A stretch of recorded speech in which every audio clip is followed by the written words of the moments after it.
Now, we proudly present Berwick Bulldogs football on Pop Radio. Brought to you by Mason's Monogramming, Overhead Door Berwick, Mayo Funeral Home, State Farm, Sean Black and Lori Powell, by First Keystone Bank, by Red's Roofing, Neighbor Fence Company, Wolfie's Automotive, ND Accounting and Consulting, J-Dog Junk Removal and Hauling of Berwick, Master Tech Automotive Services, Eco First Logistics, by Ken Pollock, Journey Bank, Blaze Alexander GMC of Hazleton, Papa Lou's Place, The Compression Shop, and Cardinal Estate Planning. Now live on the stadium. Here's Jim Doyle and Andy Ulickney. Good evening, everyone. Tonight from Edward H. Edwards Stadium in Lehman, it's the Bulldogs and their season opener taking on the Black Knights of Lake Lehman High School. I am Jim Doyle along with Andy Ulickney. The producer of this broadcast is Ashlyn Walshaw. Well, last season, the first season of C.J. Curry as a head coach at Berwick, it was 2 seasons in one. The first half, not so good. Berwick went 0-4 and scored only 1 offensive touchdown those first 4 games. Second part of the season, much, much better. They won 4 of their last 6 regular season games. They made it into the postseason in the District 2 AAA playoffs, gave a very good Western Wayne team all they wanted in a 7-0 loss. And this season, expectations much higher for a better season. One of those 4 losses to start last season was the opener at Crispin Field against Lake Lehman, a 13-7 win for the Black Knights. Lake Lehman went on to a 6-5 record. They're used to winning records under head coach Jerry Gilski. He's starting his 17th season as head coach. 12 of the first 16 were winning seasons. So we look for a good matchup here tonight. If it's anything like it was last year, we expect a low-scoring, tough battle here this evening. Just a beautiful night for high school football on the brand-new black turf here at Edwards Stadium. In fact, it was just finalized as far as the installation just a couple of days ago. There was some question of whether it would be able to be played here or if the game would move to nearby Misericordia University, but it is on this black turf here tonight. Andy Ulickney joins me for his 37th consecutive season as the analyst for Berwick football on the radio.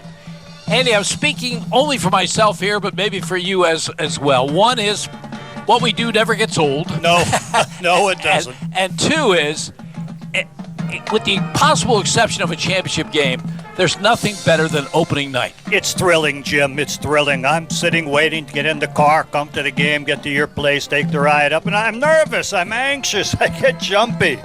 Reminds me of my playing days, my coaching days, and right on through to 37 years of broadcasting. And, Jim, I'll say this was a questionable one. We're so glad to have you back and to be able to get up here and get into this seat. I'm happy to be anywhere. It's got to be a thrill. It's got to be a thrill for the turmoil you were through with heartache and tribulation and injury. Good to have you back. But, no, the excitement for an opener. And, you know, the opener last year was one of those even more of an opener, what's going to happen, because you had a first-year head coach in C.J. Curry. And, you know, I think it took half the season till things really gelled for Berwick. I think now they're ready. I think C.J. Curry, I think his defensive coordinator in Tyson Kelly, they have it together. I think they're going to have a good game plan. Players have a lot more experience than they've had in previous years. You know what you can do. You know you have a weapon in Tymir Wilkerson. I think they got to feel a lot better coming into this opener than they did last year. Ty Wilkerson had 2 carries for 8 yards against Lake Lehman in the opener. In the last 7 games of last season, he averaged over 200 yards a game. So we'll like to see a heavy dose of Ty. You know, it's a coaching cliche to say the game will be decided in the trenches, but both of these coaches are very, very high on their offensive and defensive lines. Yeah. So it may just be determined by them. It may, Jim, and I've been looking at my keys to the game, and I started with that cliche, determined in the trenches. But, you know, if you get a stalemate in there, then it gets down to who maybe has the better runners. And I think Berwick has the edge. Who might have the better new quarterback? And, you know, we'll see how that plays out. who has better receivers, whose defense beyond the trenches shows up and makes the better performance. It can come down to specialty team play. So, there's always those factors in openers and in a game that was so close last year. Play it on the field, and we're getting ready for it in the next 20 minutes or so. Look forward to the opener. Jerry Gilski, as I mentioned earlier, the longtime head coach of the Black Knights of Lake Lehman. We'll hear from him coming up next. You're listening to Berwick Football on Pop Radio. We've all been there, faced with a physical setback. Whether you've suffered a sports injury that takes you out of the game, or your aches and pains are keeping you from doing what you love, we all want the same thing, to get your life back. Thankfully, you can trust the region's only nationally ranked orthopedic team to help get you there. At Lehigh Valley Orthopedic Institute, we turn setbacks into comebacks, one movement at a time. Lehigh Valley Orthopedic Institute. Comebacks begin here. Mason's Monogramming has the largest selection of Bulldog items in Berwick. Family owned with more than 35 years experience. And new Bulldog wear for every age, including t-shirts, sweatshirts, jackets, polos, hats, and more. They even make online fundraising easy for you. Stop in today to discuss your next fundraising opportunity. You can also shop at masonsmonogramming.com for their new inventory and select in-person pickup or shipping right to you. Follow their Instagram at Mason's Monogramming for their latest new items. Mason's Monogram Service in Berwick. Let them personalize for you. Red's Roofing, the roofing ninjas of Berwick. The roofing experts for all of our listening area. With over 30 years experience and great rates, why go anywhere else when Red's Roofing will get the job done right for your roofing, decks, and siding, specializing in metal roofs, rubber roofs, and shingles. Most of the work is done in one day. Red's Roofing, the roofing ninjas. Now located in Dushore and also serving Bradford and Sullivan counties with owner Harry Titus, a supporter of the Berwick football team and St. Jude Children's Hospital. Call 570-752-4351. Got that Berwick Bulldogs spirit? Go to Papa Lou's Place on Vine Street, 2 blocks from Crispin Field, where the Berwick Bulldogs games are on. And there's live music on the patio after each home game, with drink specials every Friday, and try their famous smash burgers, homemade pierogies, and broadster wings with a variety of homemade sauces. Nobody does Berwick High School football like Papa Lou's Place, where the beer is fresh, the food is amazing, and the service is top-notch. See their Facebook page for details and go to Papa Lou's Place to see what the buzz is about. This is Berwick football coach CJ Curry. You're listening to Bulldogs football on Pop Radio. 2025 regular season kicking off here tonight for the Bulldogs. It's a matchup with the Black Knights of Lake Lehman here at Edward H. Edwards Stadium in Lehman. It's been around since 1962, which means that Berwick coach C.J. Curry's grandfather, the legendary George Curry, actually coached at this field.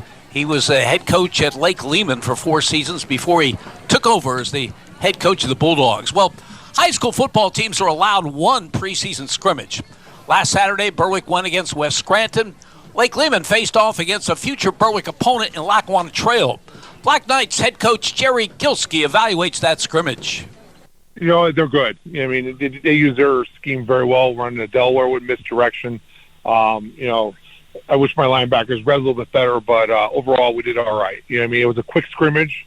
It was a try scrimmage with us in Pittston area and Trail. So it was let's just say it was fast, because the way you do try scrimmages, you go on 40-40 on each side of the field, and you constantly keep everything flowing between JV varsity. It might be early in the season to make this statement, but what do you think the strength of your football team will be this season?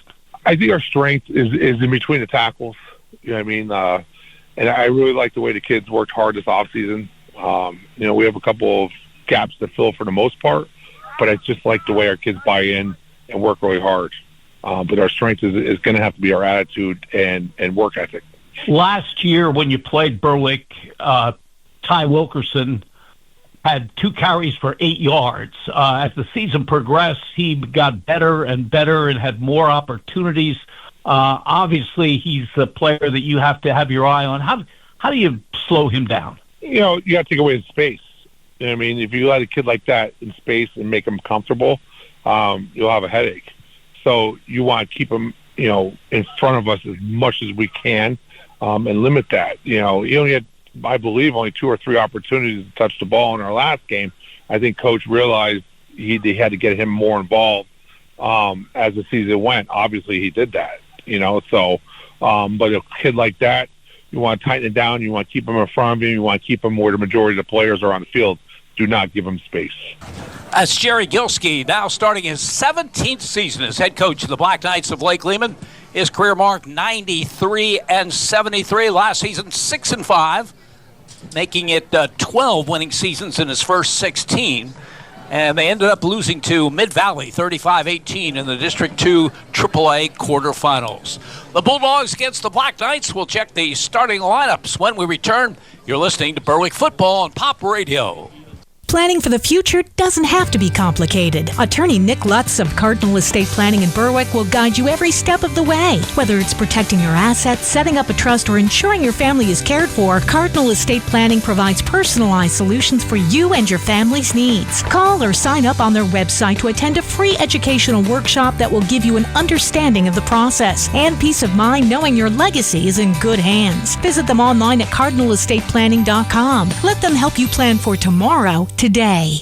Looking for convenient and reliable dumpster rentals for your residential or commercial project? EcoFirst Logistics has you covered with dumpster rentals from Bloomsburg to Hazleton and surrounding areas. Their dumpster rental service is designed to make waste disposal easy, hassle-free, and eco-friendly. Whether you're planning a construction or renovation project, junk removal, or a major cleanup, they carry a range of dumpster sizes to fit your needs and ensure that what can be saved is sorted out. On the web at eco-firstlogistics.com or on Facebook.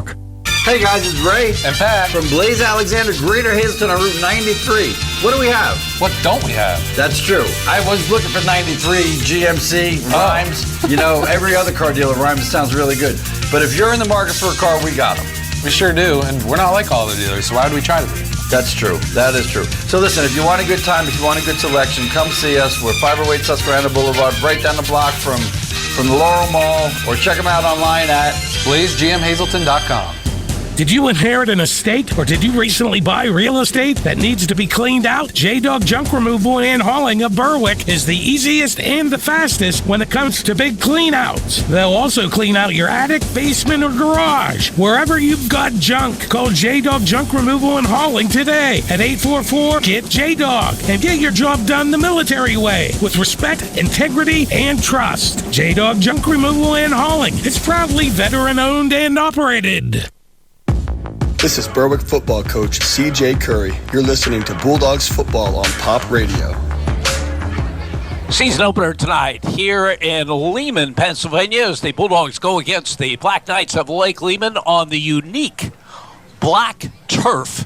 How unique is it? Well, there was only one other high school in the United States, West Salem, Oregon, that had black turf. They decided to go back to the traditional green this season. That means that this turf, which was just completed a couple of days ago, is the only black turf field in the United States as far as high schools are concerned. A lot of the field, though, is gold because they have the biggest logo I've ever seen on any level. It goes almost from sideline to sideline and then down to about the 28-yard line on both sides. So if you're in the middle of the field, you'll be playing on gold and not black. Here's the starting lineup offensively for the Bulldogs. At the tight end, number 9, Gabe Decker, the 6'3", 200-pound sophomore, had a terrific ninth grade season. He was a captain. He played both ways. He was the leading tackler and caught 7 passes and blocked well from his tight end position. When the Bulldogs go to a double tight end, we'll see number 26, Skylar Neville. He's a 6 foot, 185-pound senior. The left tackle is number 56, J.J. Leonard, 6 foot, 265, a senior. Draven Geiger, number 70, is the left guard. He's 5'11", 275 pounds, a senior. The starting center was going to be a junior, Nico Lonzinski, at 6'1" and 280. He's been bothered by an injury. He has been cleared to play. We may see some of him, but starting will be a sophomore, Henry Snyder, number 64. He's 5'10", 230 pounds. The right guard is number 62, Matt Gordner. He is 6 foot, 275, a senior. And the right tackle is number 72, Mike Perry, 5'10", 225, a junior. At the wide receiver spots, number 13, Alex Estrella. He is a speedster, 5'11", 175-pound senior. A couple of catches last season for 20 yards. We'll also see Shiloh Escobar, number 8. He's a 6 foot, 185-pound junior, 4 receptions last season. And another speedster. This Berwick team has plenty of speed. Number 22, Caleb May. He's 5'9", 165 pounds, a senior. The quarterback is a 9th grader. Number 10, Brady Cleaver, 5'10", 170 pounds. Last season, he was everything as the 8th grade quarterback. He's a terrific athlete. We'll see him on defense at a starting corner as well. And the Bulldogs hoping they can have some semblance of a passing game. Last year, it just didn't come together. They had 3 different quarterbacks. They combined only 40% of their passes, 5 touchdowns, 7 interceptions. And they're hoping that Brady Cleaver can do enough with what should be a strong running game to get this offense moving. It will probably be moving a lot with Ty Wilkerson, number 5, the 6'2", 205-pound senior who has committed to the University of New Hampshire to play collegiate football. Last season, as I mentioned earlier, 15 yards total in the first 4 games, and the rest of the season he was dynamite, averaging 204 yards a game, including a school record 366 yards at Williamsport. The Bulldogs have another very good running back in junior Gavin Galusha, 5'10", 170 pounds. He had 528 yards rushing and 4 touchdowns, even though he missed some of last season with injury. When they use the fullback, we'll see number 99, Everett Snyder, 5'11", 220, a senior, or number 44, Brock Sims, 5'9", 175, a junior.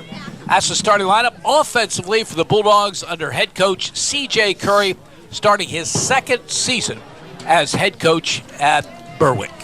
For Lake Lehman, the tight end is number 24, Vince Sparacchio. He is 5'10", 180 pounds, a junior. When we see 2 tight ends, we're likely to see Valentino Casano, a 6 foot, 195 pound sophomore. The left tackle is number 75, Zach Koval, 6'1", 255, a junior. Jake Paul is the starting left guard for the Black Knights. He wears number 58. He's 5'5", 240 pounds, a sophomore. Jeremy Janosov, number 54, is the starting center. He's 5'9", 280 pounds, a senior. The right guard is number 50, Robert Gregor, returning two-way starter from a year ago.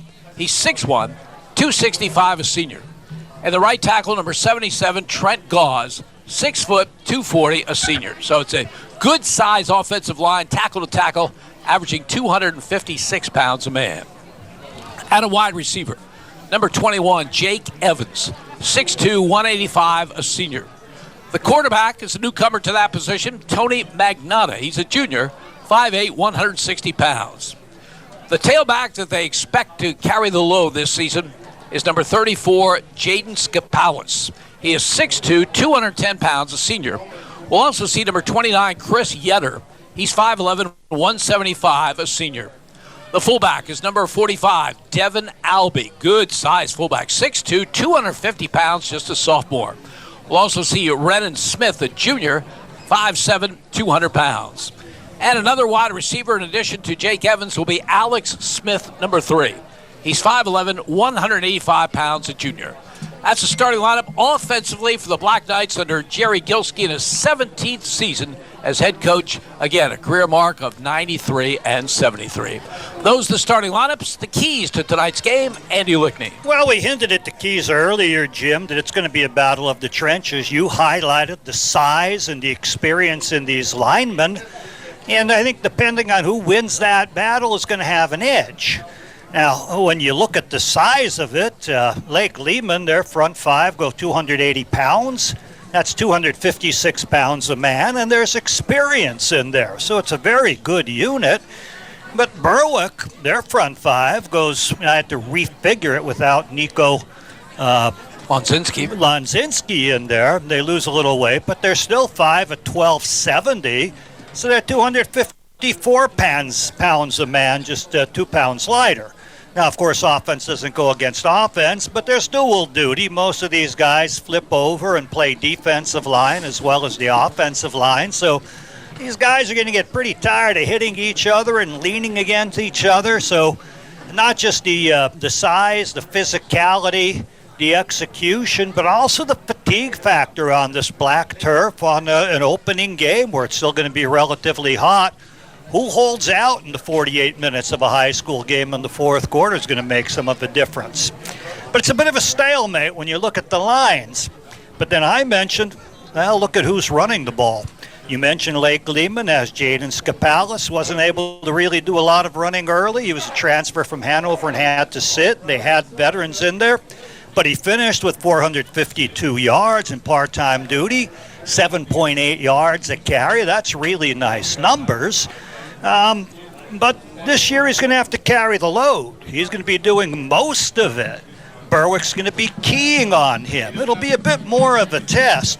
He'll be spelled a little bit by Chris Yetter, but he's going to be the workhorse, and we'll see how he does handle that and how the Berwick D handles it. I think the challenge is going to be to the two young linebackers, Gavin Galusha and Brock Sims. They're both a little undersized, but they make up for it with their aggressive play. I think if we get that stalemate in the trenches, then those guys, as well as the secondary coming up, are going to have to make the plays. We'll see. Flip it over, though, if you have this stalemate, how's Berwick's running game? Well, we mentioned Gavin Galusha, very aggressive player, had about 500 yards and really limited to about half a season with injury, 5.8 yards a carry. That's really nice. But Ty Wilkerson in his second half of the season. Jim, you mentioned minuscule numbers early in the season, but he finished with 131 carries for 1,442 yards. Second half of the season, averaging 200 yards a game, 11 yards a carry, and he just seemed unstoppable. He just seemed like, how are you going to stop him? Bring everyone up, he's still going to bust it through and then use his speed. You don't bring everyone up, he's going to do tough yardage and run and still find seams. So I think he may be the factor that tilts this game in Berwick's favor. But again, we'll see. Lake Lehman's had time to study, strategize, look at which way to scheme it. They have good personnel, and we'll see how that running game goes. You also have to look at the two young quarterbacks. Neither has experience. Tony Magnotta, one stat sheet had him with one pass for a 49-yard touchdown. The other stat sheet had him 0 for 1. So it might be he's going into the game without any completions at the varsity level. How will he do? He doesn't have a lot of experience in the receiving corps. Most guys are rather minimal in their numbers. In fact, the best returning receiver is going to be in the backfield in Jaden Skapalis. He had 8 catches for 143 yards. The others, Alex Smith with 118 on 13 carries, and after that it's under 5 yards a catch. So an untested quarterback with untested receivers, it doesn't really bode well for the passing game. And looking at the fellow, he's not overly big. He goes 5'8", 160, and does not appear to be a running threat. Flip it to Berwick's new quarterback, the guy who's going to be getting the start in Brady Cleaver. He's a highly hyped athlete. He's a 1,000-yard club in their weight room game. He has 4.5 speed in the 40. He's going to be a threat. It's a question of when you get over the nerves, how soon does it show? He has receivers that do return. He has 3 speedsters from that 4x100 team, and Caleb May, Alex Estrella, and add in Ty Wilkerson, who is the leading returning receiver on the team. Add in Shiloh Escobar. Add in the big tight end, Gabe Decker. So he has targets to throw to, and with the threat of the running game, I think it's poised where he can make things happen even early here in his career. And being the athlete that he is and running a 4.5 40, he's a running threat. Probably won the quarterback competition because of his ability as a runner. I'd run him early. I'd get him hit a few times here at the varsity level, shake the nerves out of him, and then see what he can do after that. That's how I see the keys, Jim. Battle in the trenches, battle at running back, and then what do the young quarterbacks do? Both teams have made their appearance on the field. Across the way, the Bulldogs in all white with the exception of the navy blue numbers for Lake Lehman. They're right down below us. Black jerseys, black pants, gold numerals, white helmets, and gold trim. Black on the black turf, Jim. We mentioned the gold, though, in the middle. There's a huge insignia of a helmet takes up about 35% of the field. This black turf does get hot, and the sun's been beating down on it through the day with the temperature up. I think the players will be happy when the sun finally does set and it cools off a little more. Captains meeting at the center of the field for Berwick: Alex Estrella, Matt Gordner, Caleb May, and Gabe Decker are the captains, as they will meet with the officials. The official coin toss takes place 20 minutes before the game began. But this will be just, they'll be indicating to the crowd how that turned out. They hide it a little bit too, Jim. I had the binocs on the referee, Jay Rowe, when he flipped the coin. I think he touched the Berwick, who I think said defer. So I think Lake Lehman's going to get the option, and almost all teams choose to take the ball first. If you could hear that person say defer from here, you're on top of your game. Yeah, I'm pretty sharp, Jim. I've had all summer to recoup and rest. Berwick did win the toss. Berwick They do defer, as I heard. And Lake Lehman, here to our left on this field from our perch here in the home side press box, will be receiving. Andy mentioned Jay Rowan as the referee. The umpire is John Prokowski. The linesman is Dave Navraki. The line judge is Ned Caffrey. Dave Pacchioni is the side judge. The field judge is James Geiger. Jim, any new rules? I know in the college game there was an article on it, but I didn't see anything publicized for the high school game. No, the college is going to really emphasize faking injuries. I don't think anything has been said at the high school level.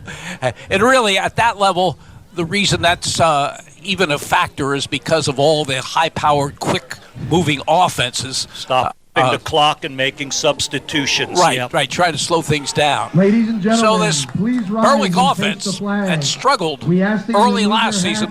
We'll get the football to start. We'll kick it off when we return. You're listening to Berwick Football on Pop Radio. Ready to tackle your financial goals? First Keystone Community Bank invites you to play smart with your savings. Lock in a 182-day CD at 4.50% APY annual percentage yield to enjoy the winning combination of security, high interest, and short-term convenience. Go for the goal with a First Keystone Community Bank CD. For more information, visit fkc.bank. Minimum balance to earn APY is $5,000. Terms apply. Member FDIC. Do you suffer from tired, achy, heavy legs? Are you looking to elevate your performance and style? Discover the perfect fusion of fashion and function at the Compression Shop of Berwick. If you're looking for medical or athletic compression wear, if you're looking to power through your workday, or you're looking to recover post-workout, the Compression Shop has personalized consultations, and most of the products are try before you buy. All military get 10% off every day. The Compression Shop Berwick, West Front Street. Check out their Facebook page. W234BH West Hazelton at 94.7, WVWX W242CY Berwick at 96.3, W282CO Bloomsburg at 104.3, and W288CF Danville at 105.5. Your home for Berwick Bulldogs football is Pop Radio, a Seven Mountains media station. WHLM Bloomsburg. Getting ready to kick off the 2025 season here at Edwards Stadium in Lehman as the Bulldogs go against the Black Knights of Lake Lehman. Berwick will get the football first. Bulldogs should have, because of their great team speed, a lot of good candidates for returning kicks and punts. We'll see who's deep for this opening kick. I know when I was coaching, Jim, I was always concerned about the specialty team play. You spend the limited practice time you have in the preseason with offense. Defense then gets the next good shot. But it's just so hard practicing the specialty teams, especially like kick coverage as Berwick's looking at here. Caleb Yost did a tremendous job last season as a freshman in place kicking. And he will be kicking off to start this game. Lake Lehman will be moving from our left to our right. Jaden Skipalis, very dangerous return man, is down around the Knights' 5-yard line. Alex Smith and Landon Bardo on either side of him. Jerry Gilski telling us we put 2 other people back there because no one likes to kick to Jaden. We'll see if Berwick does. Kicking from the right hash on this black artificial surface, and he'll approach it soccer style. So the 2025 season is officially underway as the kick will go to Skipalis down around the 5-yard line to the 10, to the 15. Great coverage downfield by Berwick, and he will not make it to the 20-yard line. Yeah, Gavin Galusha, Jim, we mentioned he'll be sort of the middle linebacker or one of two inside linebackers throughout the season. Little undersized for what you expect in high school football, but he makes up for it with his aggressiveness down in his lane and made a very sure tackle there. Berwick defensively, Gabe Decker, Matt Gordner, J.J. Leonard, and Skylar Neville, the front four.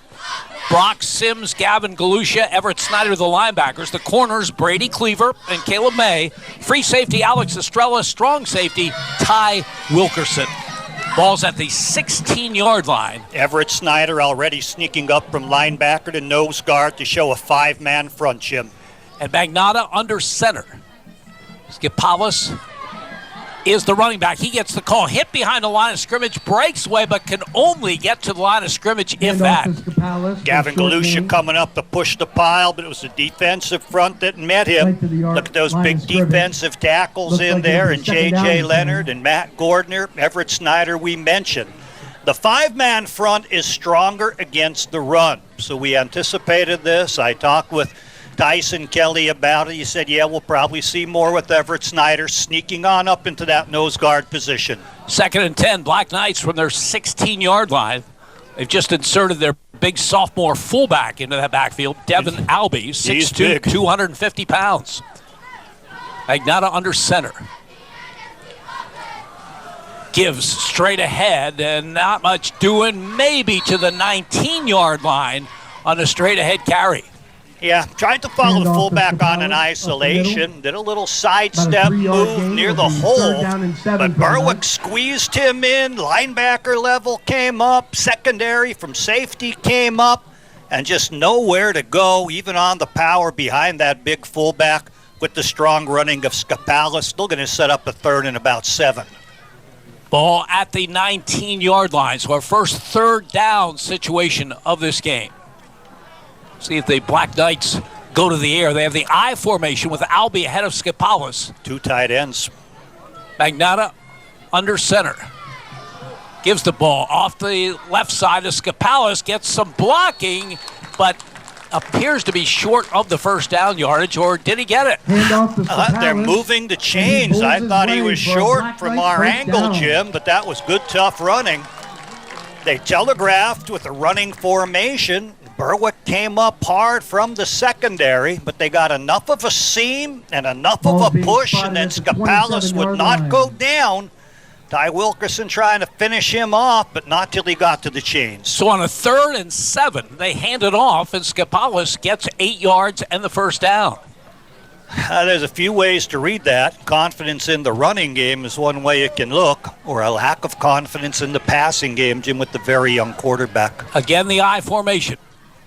Skipalis at the tail.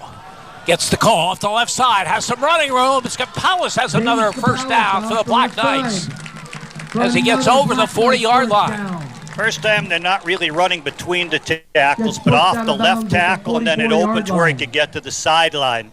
And again, it became a chase where Tymir Wilkerson from his safety position angled to get him, but couldn't get him till he's past the chains to knock him out of bounds. 15 yards on the carry by Jaden Skipalis, a 6'2", 210-pound senior.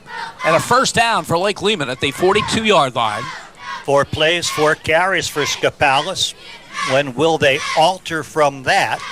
Kind of shows the game plan. They want to go run heavy with this particular running back. Double tight end, I formation, Magnotta under center. From the Lake Lehman 42-yard line. Gives to Skipalis again up the middle, and he'll get about 3 straight ahead to the 45-yard line. Brock Sims looked like he was blitzing in that, but may have ran past Skipalis. He'll gain about 3 on that. Again, a relatively successful first down play, but Berwick can't complain too much either because it's not 4. 3, we'll see how they go.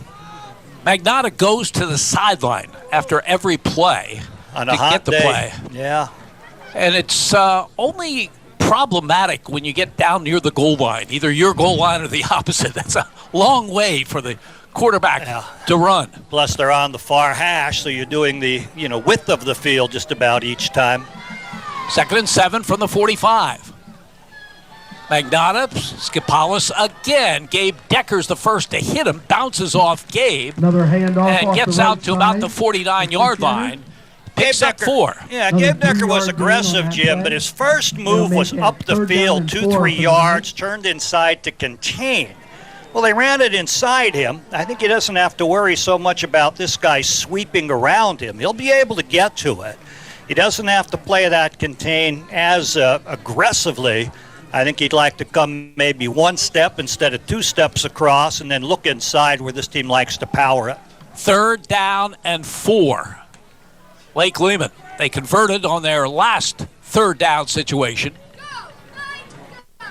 Magnotta trying to draw him across, then gives to Skipalis, hit behind the line and breaks free, still on his feet and has the first down. That is a great effort by Jaden Skipalis.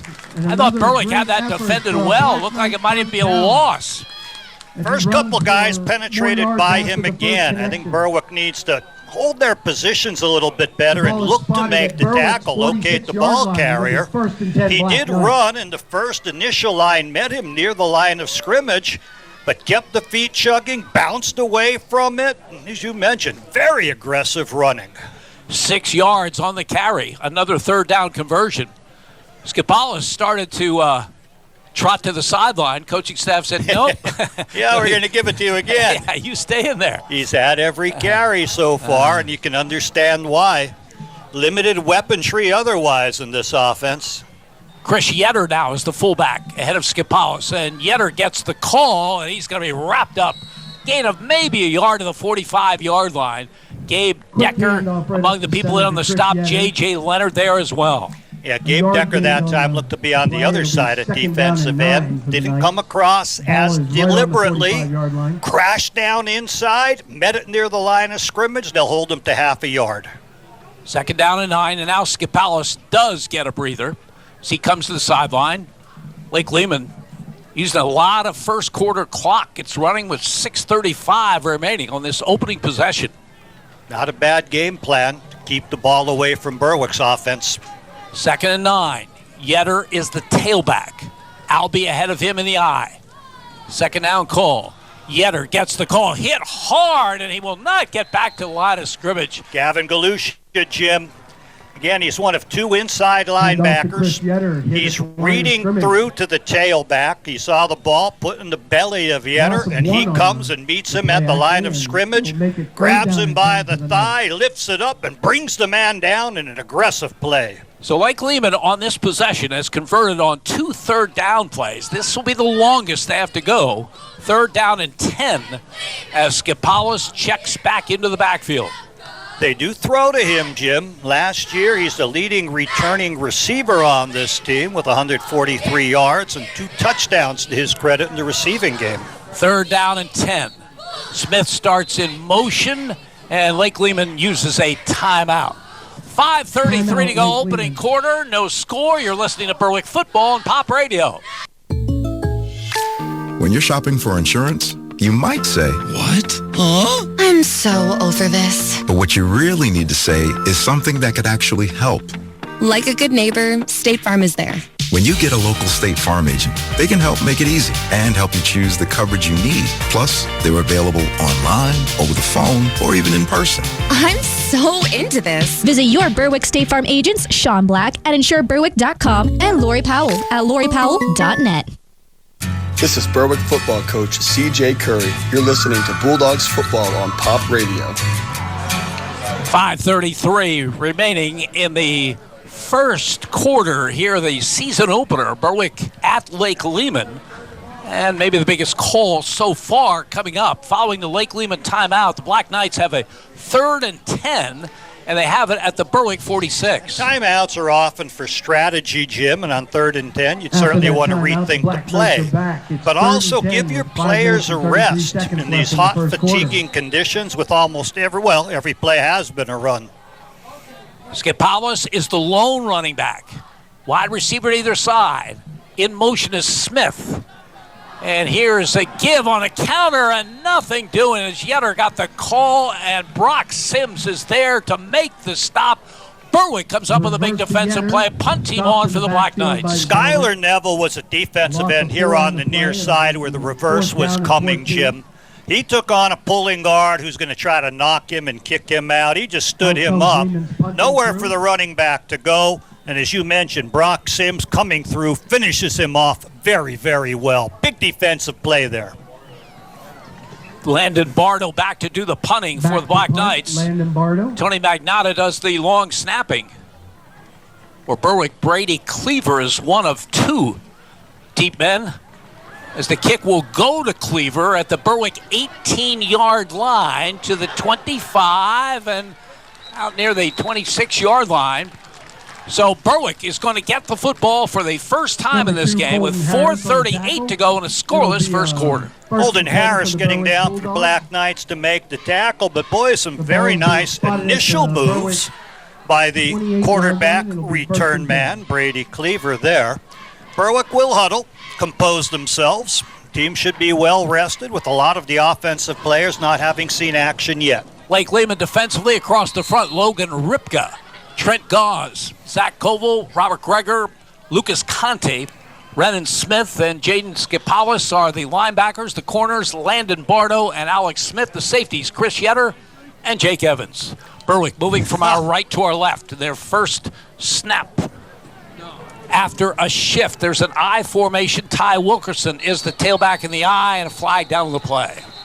Berwick started with 5 men in the backfield, including a couple linemen who then shifted up into the line. I believe that's legal. They're going to call an illegal procedure on Berwick before the snap. So instead of 1st and 10 with a Ty Wilkerson run, it gets blown dead.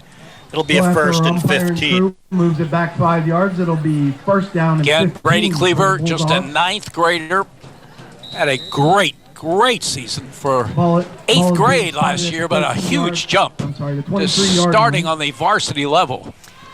And watch them running him early, Jim. I think one way to get the guy involved in the game is to let him get hit. Again, Berwick, after a shift, ends up in an I formation and a flag down on the play. I'm wondering if that shift is legal, Jim. 5 men across like a straight T in the backfield. Some are linemen who come up into the tackle position. Now, maybe they come up and then they're over the ball, and then when they set, it's going to be 5 yards. Nope, now Lake Lehman backed up. Well, started again, 1st and 10. At the 28-yard line for the Bulldogs. Offsides on Lake Lehman. Again, Berwick scored on their first possession a year ago at Crispin Field. Didn't score another offensive touchdown for 11 quarters. Hoping to be more explosive from the get-go. From the 28, Ty Wilkerson, his first carry of the season. Tries to get outside right, running hard, and gets out for a good gain. The ball appears to be on the ground. Hand off to Wilkinson. I thought Wilkerson got it back, but then I think when people realized the ball was there, they're taught, keep fighting, keep fighting, keep fighting. They'll call it Berwick ball, and he's going to get about 6 yards on the gain before it was ripped out of his hands. Call it 7, call it 8. They're moving that chain. Second down call coming from the 36. Again, Ty Wilkerson, only 2 carries for 8 yards against Lake Lehman in the season opener a year ago. Again, Berwick with this unique start to the formation. 4 players across, and then they shift to the traditional I, and the call goes to Wilkerson, and he runs for the first down out to the 44-yard line. And you talk so much about the speed of Tymir Wilkerson. It's worth talking about, but he is not a scat back. He can run over you. He has the eyes to see the best of the holes, and they weren't real big. He was going to have to high step through at the line of scrimmage, and he did. And then he's going to be taking shots 1 yard through, 2 yards through, and he maximizes the run. Back-to-back 8-yard runs, and now out of the shotgun, Empty backfield for Brady Cleaver. He fires a quick out to Ty Wilkerson in the open field. He has some running room over midfield. Still on his feet to the 45-yard line, down to the Lake Lehman 42-yard line. Quick pass. Actually pulled down by Devin Altby, Jim. But again, that little sideways pass catches it in the backfield. And he's so dangerous in open field. Makes people miss, runs over some people, and then even Albee, who's a 250-pounder, has to struggle to bring him down outside. There's a Lake Lehman player down, Jim, so we're going to have a stoppage. Both teams will go to their sidelines and get some water after that first down pass. First pass of his career for Brady Cleaver. What are we calling it, 12 yards? 13. And, Andy, I like that play for two reasons. One, obviously, is to get Ty Wilkerson in the open field with a quick hitter. But the other, you got a ninth grader starting his first varsity game. Get him an easy completion. Get him a nice, easy completion, even though it was long to the sideline. It wasn't a little spit of, just from the hash over. But he made the pass. You have to be aware, too, that it's not a backward pass. And if it's missed, it can be a live ball. So he has to make sure it's sideways or forward. He made sure of that. And then Wilkerson makes things happen. I've been curious about this initial shift, Jim, and I think the rationale is they want to hide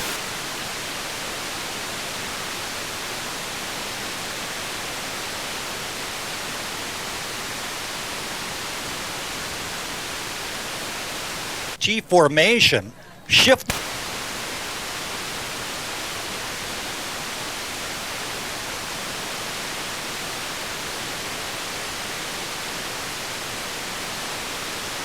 hide the position of the tight end. Landon Bardo is the injured player being helped off the field for Lake Lehman, so they lose not only a starting corner, but their punter as well, as Berwick has a first down at the Black Knights' 43-yard line. First and 10 for Berwick. No shift this time. One running back. It's Ty.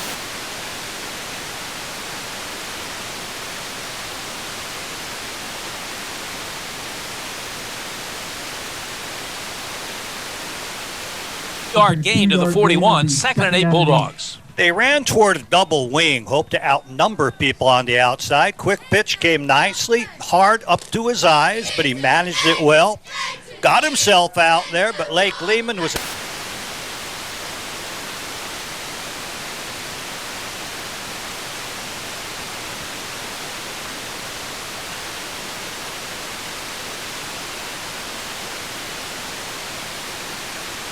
off the right side, looking for running room, breaks free, fumbles the football.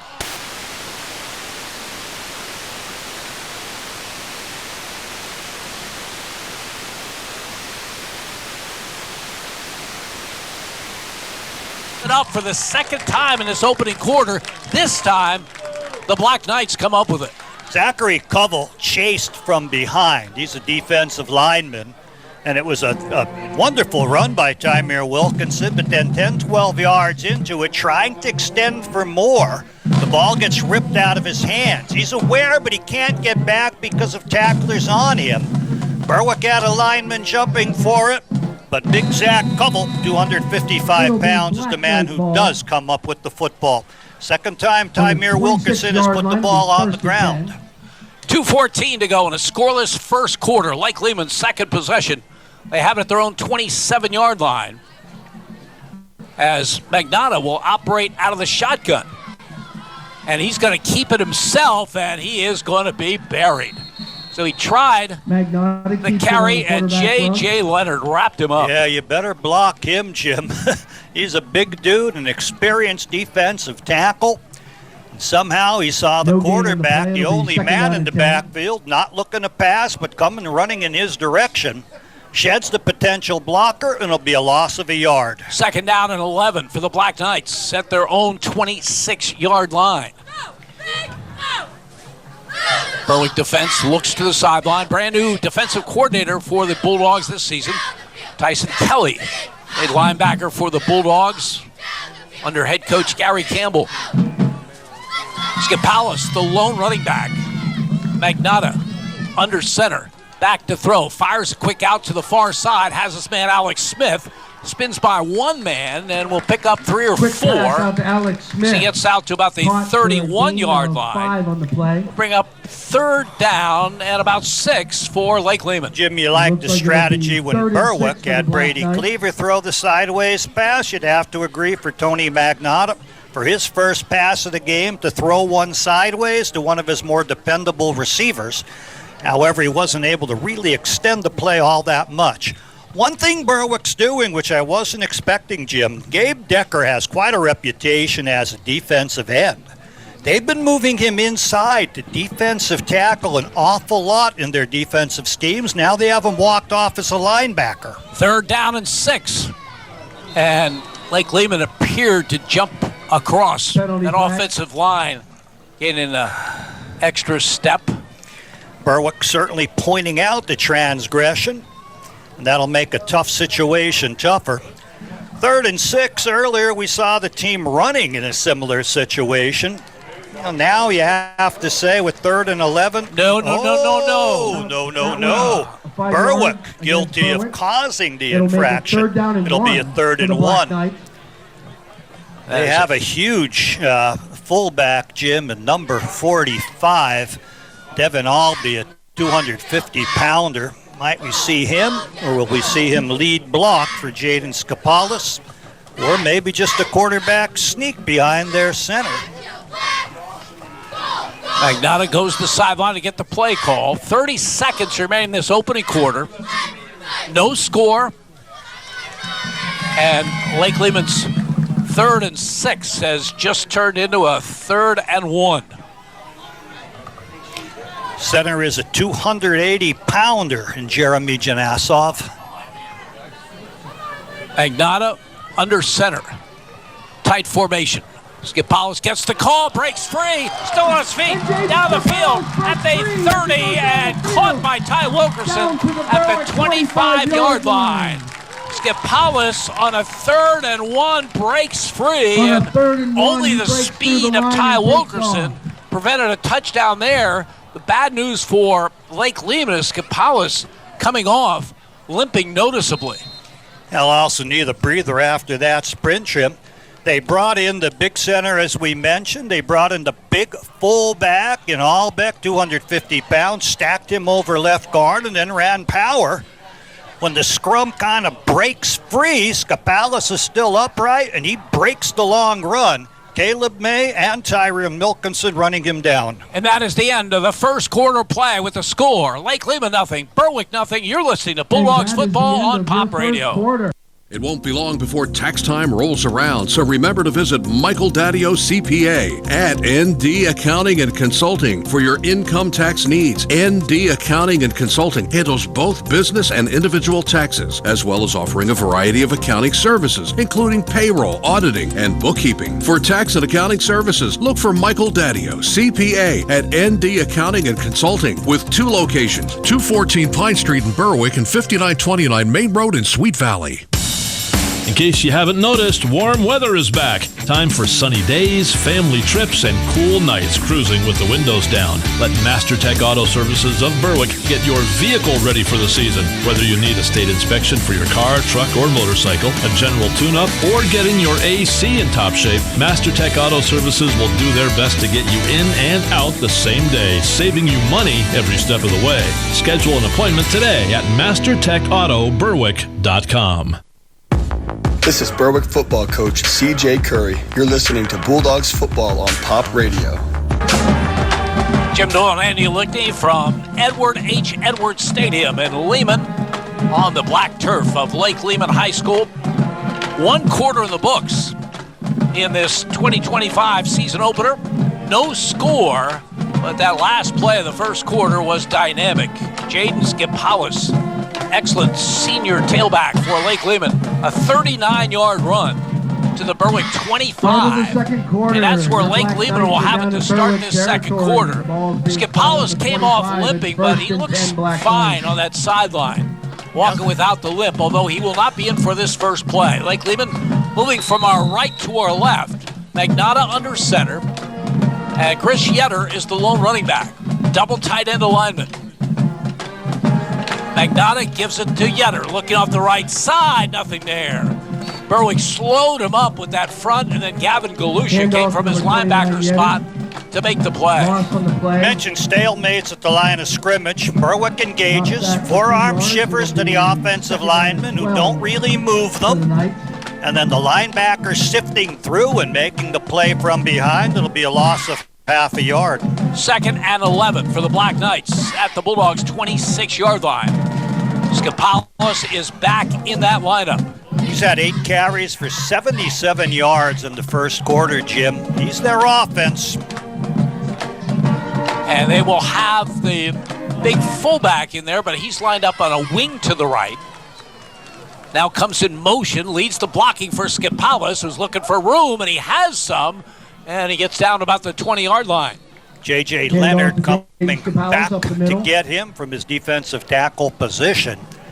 But that big fullback coming in motion pretty much is doing a counter block at the line of scrimmage, kicking the defensive tackle out, probably a double team inside, and then Skapalis with strong running is going to stretch it for 4 or 5 yards. 3rd down and 6. Black Knights have been pretty good third down situations in this opening half.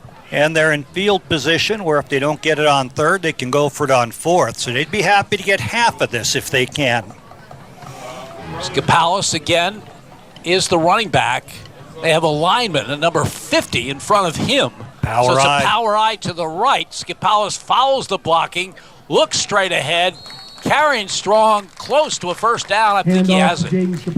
Yeah, he's going to be real close if he's not there. Right now they haven't moved the change yet, calling it 4th and about a foot. To be spotted 1 yard it's one of those battles in the trenches where it looks like a tie, a stalemate. Nothing's happening. The running back gets in there, but then he waits another second, and things happen to open up, and then he pushes his way through.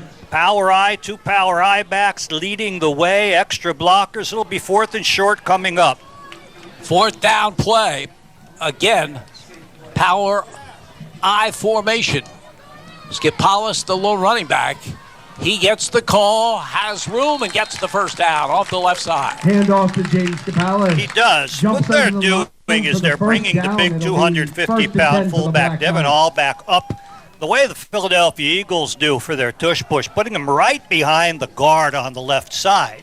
They hand it to Skapalis off the right. He saw that wasn't there. He knows where Devin Allback happens to be, so he just angles behind the center and follows that big man's block. 1st and 10. Lake Lehman It'll be 1st and 10 at the Berwick 14-yard line. Again, power formation.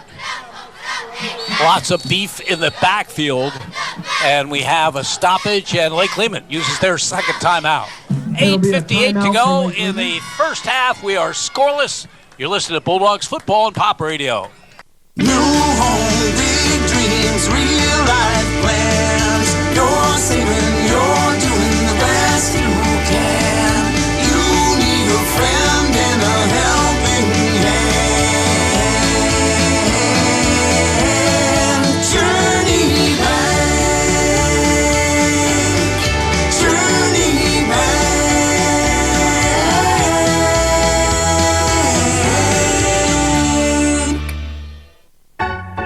This is Berwick football coach C.J. Curry. You're listening to Bulldogs football on Pop Radio. 8:58 to go in a scoreless first half, but Lake Lehman on the move. This possession started when Zach Koval recovered a Ty Wilkerson fumble at the 27-yard line of the Black Knights. And now they're on the move at the 14-yard line of the Bulldogs with a first down. Biggest play along the way so far has been a 39-yard run by Jaden Skapalis. Yeah, they've been doing it with formation, Jim. They've been bringing big Devin Albee, number 45, that 250-pound fullback, almost into the line of scrimmage. Now they're changing it up after the timeout, so we'll see what the variation is. Berwick needs to finish the play. They're okay on the initial snap. They seem to have things stuffed, but then they let it open up and no one's making the tackle. Chris Yetter is the running back. He gets the call off the left side. Big hole, and he gets down to about the 6-yard line. That time, offensive line for Lake Lehman did a great job, and Yetter with a quick hitter. Yeah, from right to left, slanting from one side of the backfield to the other side of the line of scrimmage. Skylar Neville managed to grab a hold of him to stop the touchdown. He'll get 5. Second down call coming. Ball at the Berwick 8-yard line. Deepest penetration of the game for either team. As Yetter will leave the lineup. Skipalis back in for him. Magnotta, as he has been prone to do in this first half, went to the sideline, got the play call. Junior quarterback under center. Double tight end. Skipalis, the lone running back from the 8. Skipalis the call, has some running room. Gets down to about the 2-yard line. The third down and goal. Pile of Berwick people in on the tackle, but after 4 yards into the play, they got to be a little bit more aggressive and shaking the blockers, getting forward as linebackers and meeting him closer to the line of scrimmage, Jim. Berwick getting some beef in that defensive front as Nico Lunsinski makes his first appearance. It'll be first and goal for the First Knights. and Ball goal spotted on the 4-yard line. at the 4-yard line after that run. We talked about the battle of the trenches, and I think it's fair to say, so far, Lake Lehman winning that. Winning that along with their fullbacks, tight ends, and additional blockers because of formation, Jim. Here is the power eye to the left now. Skipalis is the running back, flag down on the play. Quarterback immediately came up out of his position. Boy, 5 yards is critical against Lake Lehman down there, and that's what it is. They're going to change personnel dramatically again. 3 in, 3 out. I don't think the threat of the pass is there, but now it's third and longer to get to the end zone. Maybe it will be a pass. And Andy, that may be one of the negatives to having your quarterback trot to the sideline to get the play after every play. Yeah, it wasn't delay a game, though. I've been watching the clock to make sure they have enough time, but boy, till he set them, somebody shifted their feet. From the 9, the gives to Skipalis off the right side, and this time not much doing. As J.J. Leonard and Gabe Decker are in on the play for the Bulldogs. It'll be second down and goal. They're marking the ball down around the 7. Gabe Decker slid in from like a left defensive tackle and was able to get the knees of that running back, Skipalis, tripped him up. He fell forward for a little bit of a gain, but not much. Lake Lehman at the Berwick 7-yard line in a scoreless first half with 6:32 to go. Second down and goal for the Black Knights. Skipalis is the lone back. Magnotta under center. Double tight end alignment. Magnotta rolls right to throw. Looking. He's going to keep the football. He's going to be forced out of bounds around the 6, maybe the 5-yard line. Nice hustle. Gabe Decker again is the man who seemed to realize from the defensive end, hey, this quarterback's running. I have to change my route, angle back, pull him down by the waist, and knock him out of bounds. A little bit surprised by that call, Jim, but maybe Magnotta's a better runner than we anticipate. They're saving him for surprise situations. Biggest play of the first half. Lake Lehman at the Berwick 5-yard line. Third down and goal in a scoreless first half. And here's the jumbo backfield, if you will. Oh, yeah. Power eye to the left. Skipalis gets the handoff, follows those blockers, hit hard, bounces away, but only gets a yard or 2 on the play. Ended up running into Gabe Decker, where he bounced off and then took it inside and ran forward. Would have been great if Gabe Decker stopped him there in his tracks. That would have been a loss of a yard.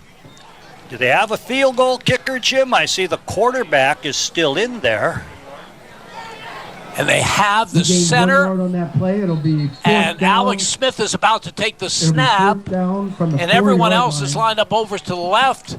And then they're going to use their final timeout of this first half. 5:36 to go in a scoreless first half. You're listening to Berwick Football on Pop Radio.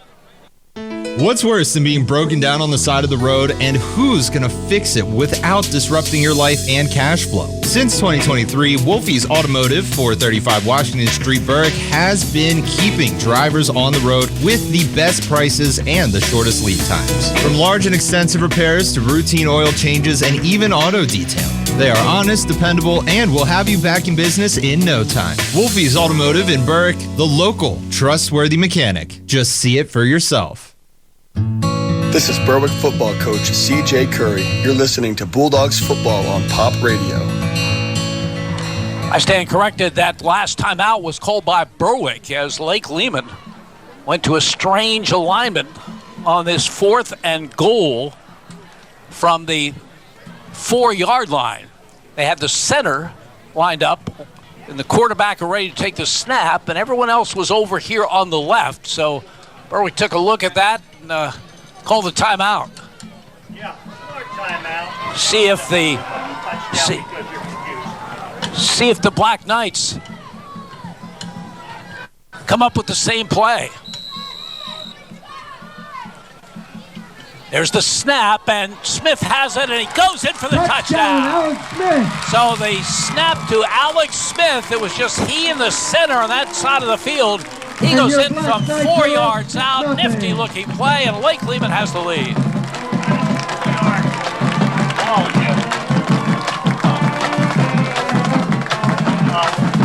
So the touchdown by Alex Smith.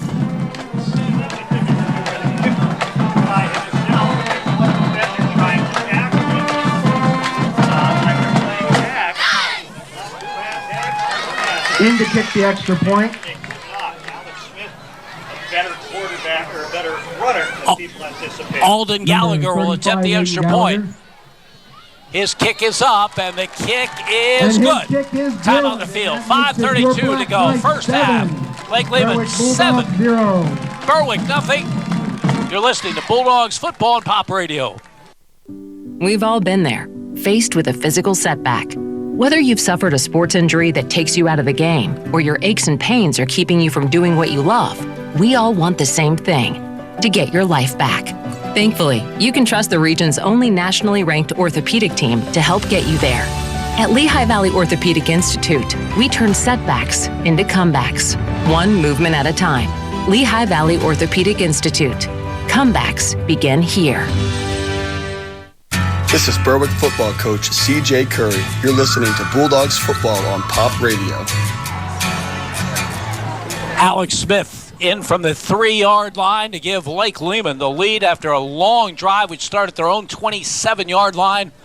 Nifty alignment. Even after the Berwick timeout, they stayed with it with just the center and Alex Smith taking the shotgun snap. Everyone else off to the left. And Smith did some nifty running to get into the end zone. Yes, he did, Jim. Took that snap. One man is there to tackle him, but he has like 20 yards each side of him to be able to go. And he just put a little dipsy doodle on, faked out the man who's lined up to try to tackle him, and it was just no contest. Jim, things have not gone Berwick way. They have just run 5 plays so far with 5 minutes and 32 left in the half. Lake Lehman has run 23 plays. Yeah, the fumble lost by Ty Wilkerson really hurt as Berwick looked like they were in position to take the lead. Lake Lehman got the fumble. Gallagher now will kick off a low-line drive kick. Fielded on a hop by Brady Cleaver at the 30, the 35, the 40, the 45. Down that far sideline, it's Gavin Galusha. Galusha on the return and a beauty into Lake Lehman territory. Took it on a hop at about the 20-yard line.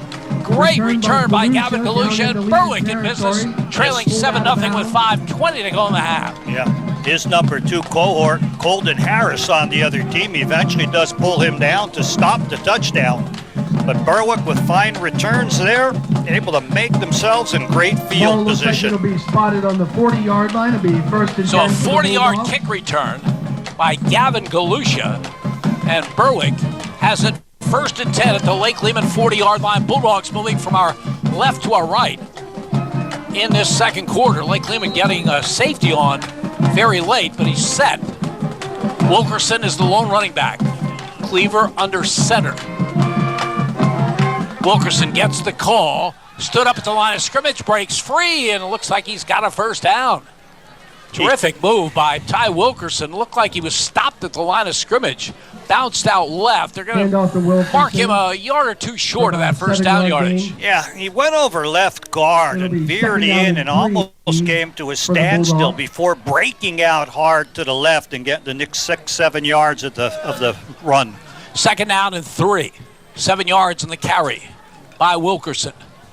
Now, out of the pistol, Wilkerson again, straight ahead, lowers the shoulder, picks up the first down, and then some. Well, he just ran over number 21. That's Jake Evans, the wide receiver D-back for them. He's a veteran. When he drops the shoulder with a head of speed, there's just no stopping if you try to tackle him high. Where are they going to set the chains? They're not. Why? Is that a first down? It is at the 25. Thought he was further than that. Wide receiver to the right, Alex Estrella. After a shift, it's an I formation. Everett ahead of Wilkerson, who gets the call off the right side and gets down to about the 20-yard line on a first down carry. And you can see Lake Lehman aggressively trying to rip out the ball. He suffered 2 fumbles on 2 early carries, Jim. Lake Lehman realizes he's going to be very, very hard to stop. Got to get a lot of helmets in the area, but then try to rip that ball away. Second down call. Berwick needs 5. They have it at the Lake Lehman 20-yard line. Bulldogs trail 7-0. Clock running. 3:45 to go opening half. Wilkerson is the lone running back. Cleaver under center, toss, sweep left side. Lake Lehman appeared to have it defended well, but Wilkerson straight ahead. The ball is loose again. Wilkerson got it back. Wow, that's 3 first-half fumbles. Boy, he took a real hit that time. Yes, he did. There were 2 men in position to defend the sweep as he rolled to his left. He did a little jump cut inside and eluded both, but then the traffic coming in that direction was able to put a hit on him about 5-6 yards downfield, knocked the ball loose. It bounced toward the goal and he recovered. First and goal at the 10. On the 10-yard line. 10-yard carry by Wilkerson, who gets it again, lowers the shoulder and picks up just a couple as Chris Yetter made a nice tackle. 2 yards for Ty Wilkerson to the 8. Second and goal, Berwick. Lake Lehman knows defensively what they have to do to stop Berwick, and that's to slow down Ty Wilkerson. So they're going to be keying on him. Does Coach C.J. Curry change the game call and go with some different type of offensive plays? Well, we'll certainly go with different personnel because Wilkerson went off, and he went off limping as Gavin Galusha replaces him at the tailback spot. Brady under center. Galusha, the lone running back, gets the handoff up the middle and gets very, very little. A yard, maybe 2 on the play. Devin Albee, that big fullback linebacker, able to step on up inside. I thought Galusha made a nice cut to go against the grain and get some yardage, but Albee happened to be there. Third down and goal. Berwick at the Lake Lehman 7. As the Bulldogs move from our left to our right in this second quarter, which has 2:05 to go. Wilkerson has the helmet off as he's on the sideline. Galusha remains the running back. See how the Bulldogs play it with the freshman quarterback. Third and goal at the Lake Lehman 7. Quarterback run, not out of consideration. And a fumble, but picking it up is Cleaver. Tries to go outside left, and he's going to be brought down right about the line of scrimmage. May have gotten a yard on the play. And Berwick has a decision to make. They have a good enough kicker for a field goal from this point. And that looks like the way they're going to go. Yeah, with Wilkerson hobbled, I think it might be best to try to take 3 points. It's going to be a severe angle from the left hash. We're going to see how Caleb Yost is able to angle this in. Ashton Smith will hold from the 17. This is a 27-yard field goal attempt by sophomore Caleb Yost. Snap, placement. Kick is up. It's plenty long enough, and it is good. So the sophomore comes through. 56 seconds to go in the opening quarter. Lake Lehman 7, Berwick 3. You're listening to Bulldogs football on Pop Radio. Planning for the future doesn't have to be complicated. Attorney Nick Lutz of Cardinal Estate Planning in Berwick will guide you every step of the way. Whether it's protecting your assets, setting up a trust, or ensuring your family is cared for, Cardinal Estate Planning provides personalized solutions for you and your family's needs. Call or sign up on their website to attend a free educational workshop that will give you an understanding of the process and peace of mind knowing your legacy is in good hands. Visit them online at cardinal'estateplanning.com. Let them help you plan for tomorrow today. This is Berwick football coach CJ Curry. You're listening to Bulldogs football on Pop Radio. Bulldogs offense is on the board. Caleb Yost, a 27-yard field goal. 6-play drive set up on a 40-yard kick return by Gavin Galusha. And Yost, who had just one field goal a year ago, gets one here with 56 seconds remaining in this half. Lake Lehman's lead cut to 7-3. So the Bulldogs had a first and goal at the 10, but things just didn't go their way after that. And now Yost will kick it off. Skipalis, the deepest of three of the Black Knights. Lake Lehman with one timeout remaining.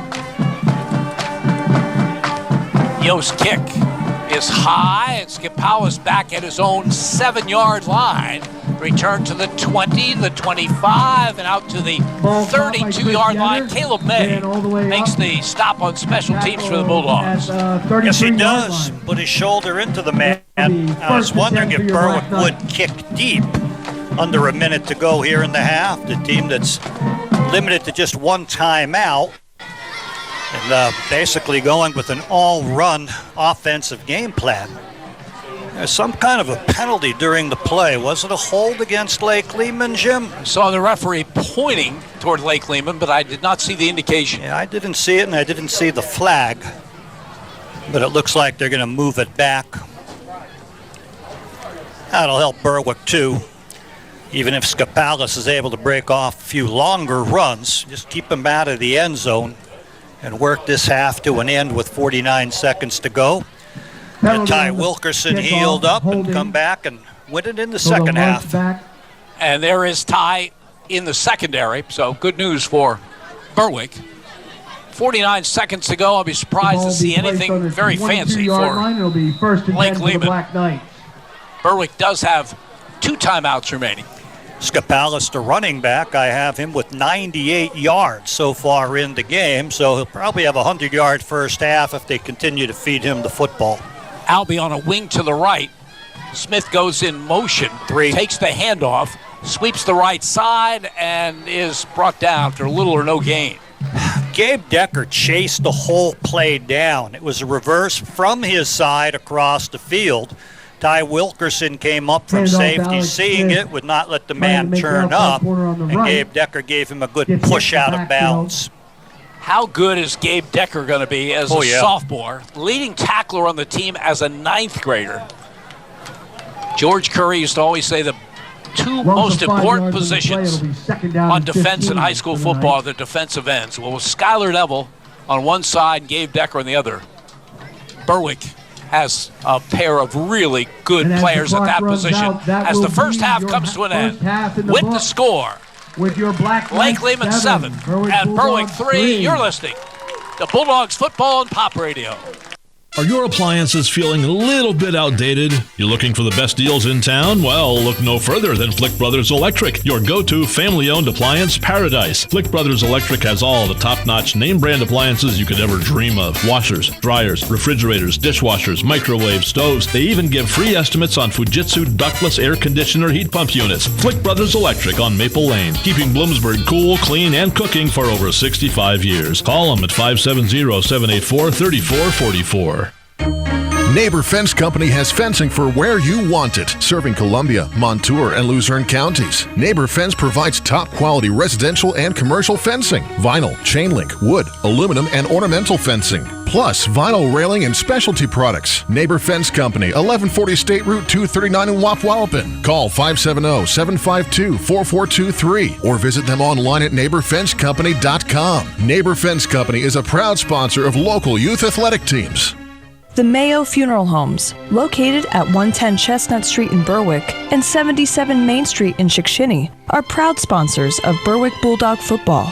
The Mayo Funeral Homes, serving all faiths, makes it easier for those you love with pre-arranged funeral counseling, insurance, and pre-financed funerals. Mayo Funeral Homes also offers expert guidance in both traditional and cremation services. Mayo Funeral Homes, perfection in every detail. Looking for convenient and reliable dumpster rentals for your residential or commercial project? EcoFirst Logistics has you covered with dumpster rentals from Bloomsburg to Hazleton and surrounding areas. Their dumpster rental service is designed to make waste disposal easy, hassle-free, and eco-friendly. Whether you're planning a construction or renovation project, junk removal, or a major cleanup, they carry a range of dumpster sizes to fit your needs and ensure that what can be saved is sorted out. On the web at eco-firstlogistics.com or on Facebook. It's time for the Berwick Bulldogs halftime show on Pop Radio. Jim Doyle and Andy Lickney from Edward H. Edwards Stadium in Lehman. We are at halftime of the season opener with Berwick trailing the Black Knights of Lake Lehman by a score of 7-3. Bulldogs had a good drive going in that scoreless first quarter. They drove from their 28-yard line to the Lake Lehman 27-yard line. But for the second time in the first half, Ty Wilkerson fumbled. He was able to get on the first fumble of his, but this time it was Zach Koval for Lake Lehman getting the ball for the Black Knights at their 27-yard line. Then they put together a long, time-consuming drive, which ended up at a 4th and goal at the 3-yard line. They lined up in a strange formation with just the center and quarterback in a shotgun and everyone else over to the left. Berwick didn't like the looks of that. They called a timeout. Following the timeout, Lake Lehman lined up the same way. That snap came to Zach Smith, and he did some nice running to avoid would-be tacklers, got into the end zone for the score. Alden Gallagher added the extra point. With 5:32 to go in the first half, Lake Lehman took a 7-0 lead. Big play for Berwick on the ensuing kickoff. A 40-yard kick return by Gavin Galusha to the 40-yard line of the Black Knights. Bulldogs then put on a 6-play scoring drive. At one point, they had first and goal at the 10, but things didn't work out for them. Caleb Yost came on to kick a 27-yard field goal. That came with 56 seconds remaining in the half. And that's how we stand here at halftime. It's Lake Lehman 7 and Berwick 3. When we return, we'll turn it over to Andy Lickney for the first half stats. You're listening to Berwick Football and Pop Radio. When you're shopping for insurance, you might say, "What? Huh?" I'm so over this. But what you really need to say is something that could actually help. Like a good neighbor, State Farm is there. When you get a local State Farm agent, they can help make it easy and help you choose the coverage you need. Plus, they're available online, over the phone, or even in person. I'm so into this. Visit your Berwick State Farm agents, Sean Black at InsureBerwick.com and Lori Powell at LoriPowell.net. For over 50 years, you've trusted Overhead Door to provide the finest quality residential and commercial garage door products, installation, and service. With winter right around the corner, your garage doors need a tune-up. For only $99 for one or $125 for multiple doors, they'll check, lube, and adjust your garage doors and openers so they operate smoothly. Call for their seasonal tune-up special, Overhead Door of Berwick. They're more than just doors. See their 5-star rating on their Google business page or visit ohdberwick.com. The Mayo Funeral Homes, located at 110 Chestnut Street in Berwick and 77 Main Street in Chickashinny, are proud sponsors of Berwick Bulldog football. The Mayo Funeral Homes, serving all faiths, makes it easier for those you love with pre-arranged funeral counseling, insurance, and pre-financed funerals. Mayo Funeral Homes also offers expert guidance in both traditional and cremation services. Mayo Funeral Homes, perfection in every detail. We've all been there, faced with a physical setback. Whether you've suffered a sports injury that takes you out of the game, or your aches and pains are keeping you from doing what you love, we all want the same thing, to get your life back. Thankfully, you can trust the region's only nationally ranked orthopedic team to help get you there. At Lehigh Valley Orthopedic Institute, we turn setbacks into comebacks, one movement at a time. Lehigh Valley Orthopedic Institute. Comebacks begin here. Did you inherit an estate or did you recently buy real estate that needs to be cleaned out? J-Dog Junk Removal and Hauling of Berwick is the easiest and the fastest when it comes to big clean outs. They'll also clean out your attic, basement, or garage. Wherever you've got junk, call J-Dog Junk Removal and Hauling today at 844-GET-JDOG and get your job done the military way with respect, integrity, and trust. J-Dog Junk Removal and Hauling is proudly veteran-owned and operated. This is Berwick football coach C.J. Curry. You're listening to Bulldogs football on Pop Radio. Halftime from Lehman with Berwick trailing Lake Lehman by a score of 7-3.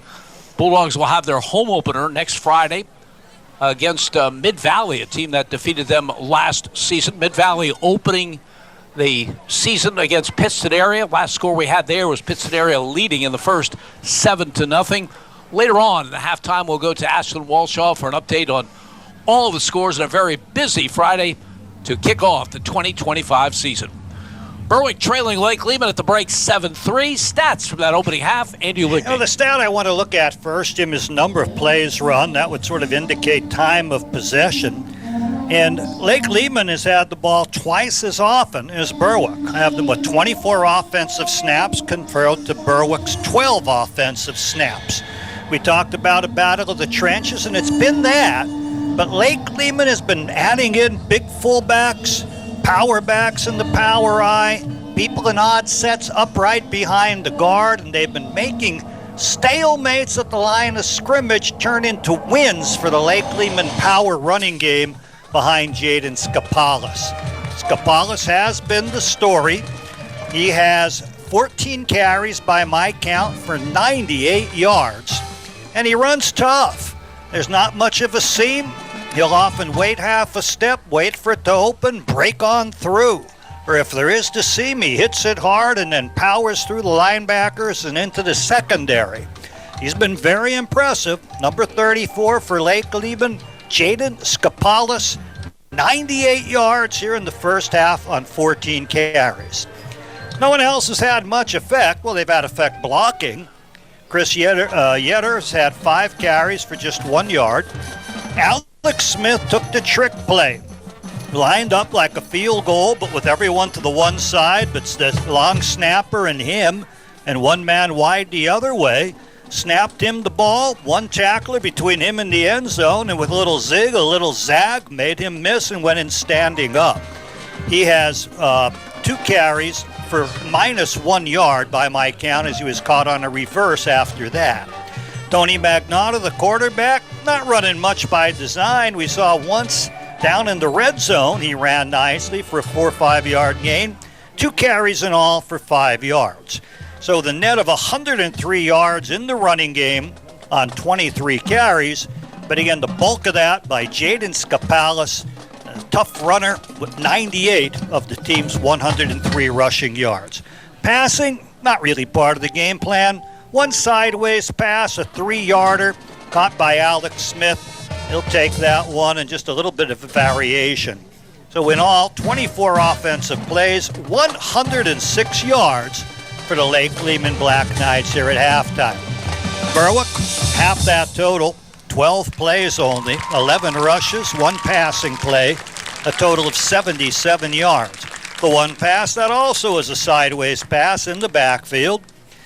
We saw Brady Cleaver complete his first varsity throw behind the line of scrimmage, and Ty Wilkerson run for it for a nice 13-yard gain. That's all the passing. Other than that, 11 rushes for 64 yards, most by Tymir Wilkerson. And while he's looked strong running the ball, sometime at the finish of the play, whether he keeps on going or tacklers are gaining on him with more numbers, they've been ripping the ball away. He's put 3 on the ground, and that's been problematic. Tymir Wilkerson here in the first half, 9 carries, 62 yards. Got a little dinged up at the end of the half. Team's in the red zone, 1st and goal from the 10. But without Ty Wilkerson, it just looked rather inept. They weren't able to do it, settled for a field goal. Gavin Galusha came in, looked like he had a nice counter run going, but big Devin Albee stepped up and filled that, limited him to 1 yard. Other than that, Brady Cleaver back in shotgun, a low snap. He fumbled it, picked it up, tried to outrace people to the sidelines, gained about a yard on him. So outside of Wilkerson, 62, just one by Galusha and one by Cleaver. In all, 11 running plays for 64 yards. 1 of 1 passing for Brady Cleaver for 13 yards. A total of 77 yards on 12 plays compared to Lake Lehman's 24 plays for 106 yards. Caleb Yost, I was impressed, Jim. He's been working on his kicking throughout the summer. He's been getting special help from a mentor, Jerry McGroarty. McGroarty is the holder of the Pennsylvania's longest field goal kick of 64 yards. That's a good mentor to have. He's been getting stronger on kickoffs, and he looked very comfortable on the 28-yard field goal. Hard to evaluate the Berwick offense in that first half. They just didn't have the ball enough. Yeah, and you need to see them more, and they need to make the stops. Defensively, I hate to say it, but get a little tougher and get your nose in there. Sometimes they're in the position and they're running by the play. Sometimes they have things stuffed up, but no one gets to the ball carrier. There's still white jerseys of linemen and fullbacks, between this Jaden Skapalis and the Berwick tacklers. They're just not finishing off the plays well enough. So they need to, get more aggressive in a controlled way, be in position, but finish off. Make sure that everyone's trying to get a part of the ball carrier, not just be near him, not to be in blackboard position where you're in a good spot, but get in there, get your helmet on the guy, and track him down. He's a tough runner. And I think offensively, well, you just don't know where you are. If everything's going well with Wilkerson and he's not having the ball stripped away, you're in good shape. But it was being stripped away, so you have to give some attention to that without overplaying it and putting it in his mind. We've yet to see Brady Cleaver do much running by design or to do much passing by design. We've yet to see Gavin Galusha become part of the offense because, you've had 12 plays. You've only had 12 plays, and they're the part of the offense going. So it's a second half. You have to look to make adjustments, rest people up. Hope Lake Lehman kind of got themselves a little bit fatigued with those bigger players on this hot surface. We'll see how the second half plays out. Halftime, Lake Lehman 7, Berwick 3. We'll take a look at other scores when we return. You're listening to Bulldogs Football on Pop Radio. Red's Roofing, the roofing ninjas of Berwick. The roofing experts for all of our listening area. With over 30 years experience and great rates, why go anywhere else when Red's Roofing will get the job done right for your roofing, decks, and siding. Specializing in metal roofs, rubber roofs, and shingles. Most of the work is done in one day. Red's Roofing, the roofing ninjas. Now located in Dushore and also serving Bradford and Sullivan counties with owner Harry Titus, a supporter of the Berwick football team and St. Jude Children's Hospital. Call 570-752-4351. Ready to tackle your financial goals? First Keystone Community Bank invites you to play smart with your savings. Lock in a 182-day CD at 4.50% APY annual percentage yield to enjoy the winning combination of security, high interest, and short-term convenience. Go for the goal with the First Keystone Community Bank CD. For more information, visit fkc.bank. Minimum balance to earn APY is $5,000. Terms apply. Member FDIC. Got that Berwick Bulldog spirit? Go to Papa Lou's Place on Vine Street, 2 blocks from Crispin Field, where the Berwick Bulldogs games are on. And there's live music on the patio after each home game, with drink specials every Friday, and try their famous smash burgers, homemade pierogies, and broadster wings with a variety of homemade sauces. Nobody does Berwick High School football like Papa Lou's Place, where the beer is fresh, the food is amazing, and the service is top-notch. See their Facebook page for details and go to Papa Lou's Place to see what the buzz is about. In case you haven't noticed, warm weather is back. Time for sunny days, family trips, and cool nights cruising with the windows down. Let MasterTech Auto Services of Berwick get your vehicle ready for the season. Whether you need a state inspection for your car, truck, or motorcycle, a general tune-up, or getting your AC in top shape, MasterTech Auto Services will do their best to get you in and out the same day, saving you money every step of the way. Schedule an appointment today at MasterTechAutoBerwick.com. W234BH West Hazelton at 94.7, WVWX W242CY Berwick at 96.3, W282CO Bloomsburg at 104.3, and W288CF Danville at 105.5. Your home for Berwick Bulldogs football is Pop Radio, a Seven Mountains media station. WHLM Bloomsburg. Berwick trails Lake Lehman 7-3. We're a couple minutes away from the start of the second half. For an update on other scores on the opening night of the 2025 season, let's return to the studios of Pop Radio and Ashlyn Wolshaw. Thanks, Jim. Here in our first game of the season, Wyoming area leads Crestwood 7-7 in the second. Jersey Shore leads Dallas 20-0 in the second. North Pocono leads Nanticoke 36-0 in the second. Marion Catholic leads Hanover area 21-7 in the second. Nazareth leads Hazelton area 20-0 in the second. Lackawanna Trail leads Tunkhannock 21-14 at the half.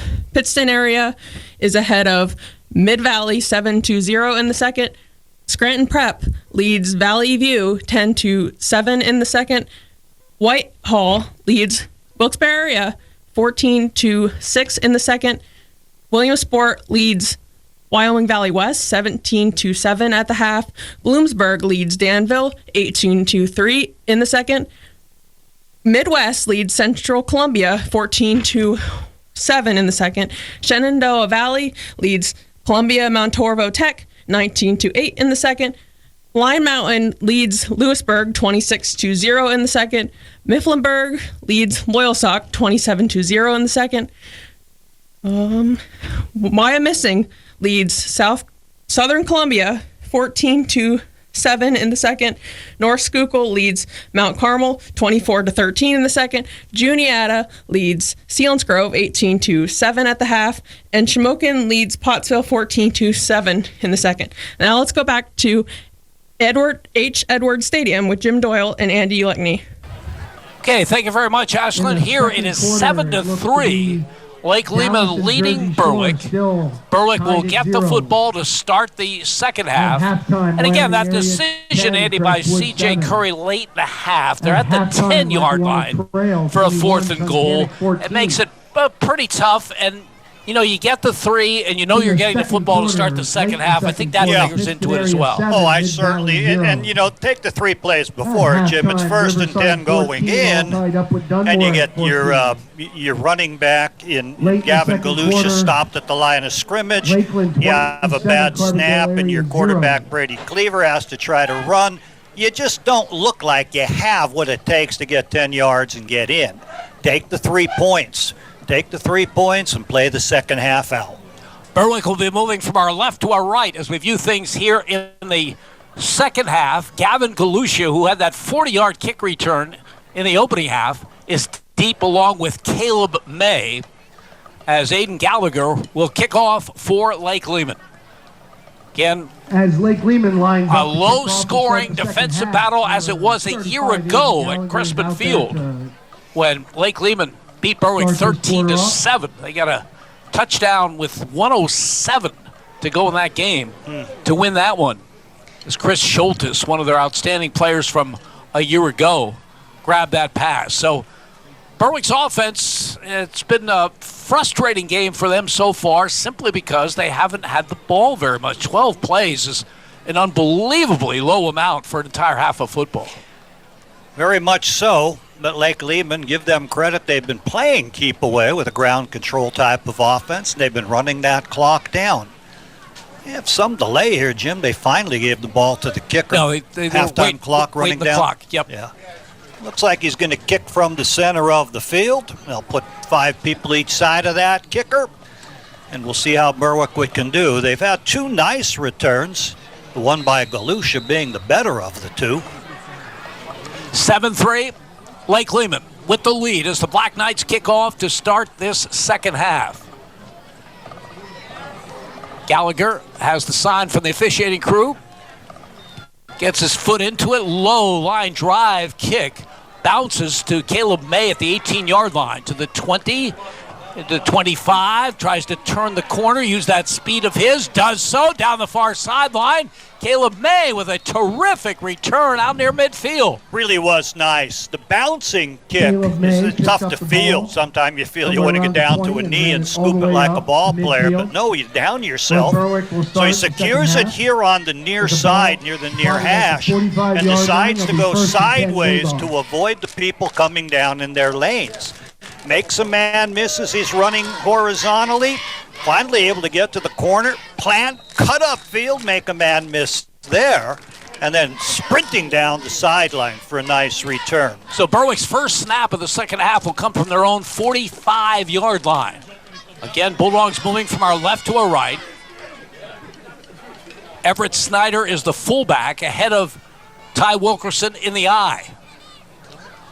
Wilkerson gets the call, tries to get outside right, turns the corner into Lake Lehman territory down the far sideline, 30, 25, 20. Ty Wilkerson is going to go in for the score, but there is a flag on the play. He's sprinting to the right side, and as he's ready to turn the corner on that sweeping action, I thought a little block from behind might have been what the call was. Irrelevant, but the play comes back.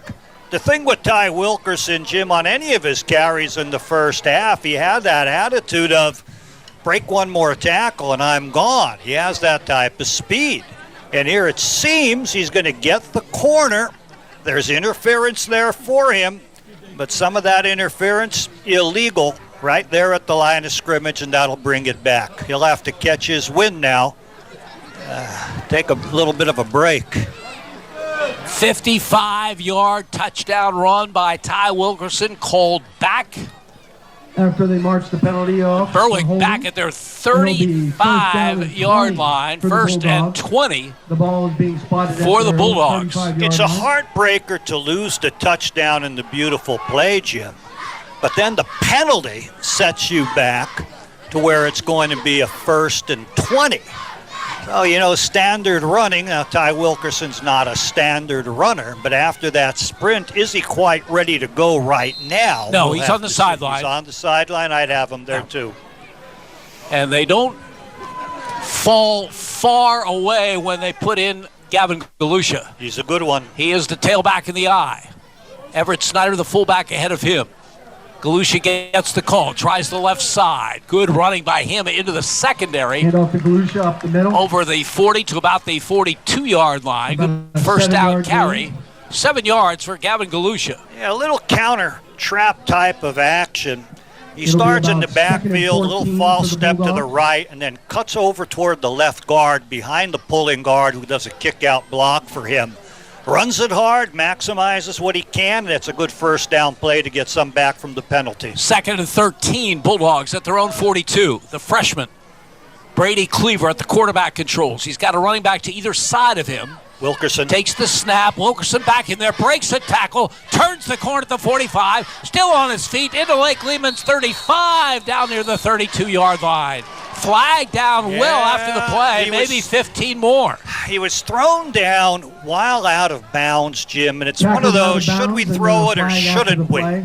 The side judge kept the flag in his pocket, but then another judge coming over said, hey, he's out of bounds. You can't slam him down that hard when you know he's out of bounds and the play is dead. So tack on the run that goes for, about 30, and then probably tack on another 15 from there. Ty Wilkerson's running aggressively. He's running angry, Jim. Other runners would have been stopped. They would have found a way to get him at the line of scrimmage or tackle him 5 yards into it. But he gets it, makes plays, breaks to the outside, and finishes strong. 27 yards on the carry by Ty Wilkerson. First and 10, Berwick at the Lake Lehman 16. Bulldogs marching off the second half kickoff, trailing 7-3. Wilkerson again the call. Lowers the shoulder straight ahead. Will pick up 2, maybe 3 on the straight ahead carry. He's been having effectiveness on the perimeter, so a little surprising. But of course, you want to vary your offense, keep people honest, keep linebackers inside. So they pounded straight ahead up at the guard tackle area. And of course, you're not hurting in there with the strong line that they have. Guys like Draven Geiger, Matt Gardner, Henry Snyder. 2nd down and 7. Berwick at the Lake Lehman 13-yard line. Cleaver out of the gun. Wilkerson to his left. Wilkerson gets the call, has some running room straight ahead, breaks a tackle, breaks another, and gets down to the 5-yard line. Well, first of all, that offensive front gave a big hole for Ty Wilkerson, but then when he was met by resistance, he lowered the shoulder and broke several tackles. He did, but the line of scrimmage is what impressed me, Jim. Draven Geiger took his man from left guard and practically drove him to the sideline. We have a stoppage. Is there a Lake Lehman player down? There is. And by the way, that's the Draven Geiger. That is a 275-pound saxophone player who was out with the band for the entire halftime. Might be the only 275-pound sax player in the country, and no doubt the only one a member of the 1,000-pound club. Well, there he really looked impressive. He just took his man, got into him, and moved and moved and moved and just kept moving him, driving him, again, from the middle of the field practically to the sideline. A crushing block that opened that inside hole. How many yards on that run, Jim? Going to give him 6 to the 7-yard line. So let's give him 109 now on the game. He was at 62 at half. 3 runs that have counted, plus that other long one. Chris Yetter was the injured player for Lake Lehman. He's on his feet, and he's walking to the sideline. It's like he's got some shoulder issues. He windmills that right arm. So Berwick had a 1st and goal at the 10, 7-yard line. late in the half, and had to settle for a field goal. Now they have a 1st and goal at the 6-yard line, as Everett Snyder is the fullback ahead of Ty Wilkerson in the I. Brady Cleaver under center. From the 7, Wilkerson gets the call.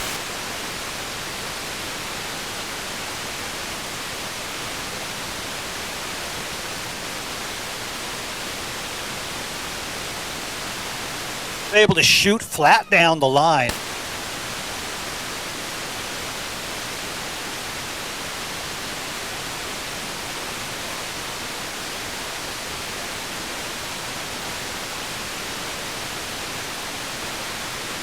Ahead of Wilkerson. Wilkerson, the call again, tries the left side and gets in, standing up for a Berwick touchdown. Bulldogs with their first lead of the night, 5-yard touchdown run by Ty Wilkerson. Well, they ran hard. They ran over Matt Gardner. They've had him in there at left guard that time.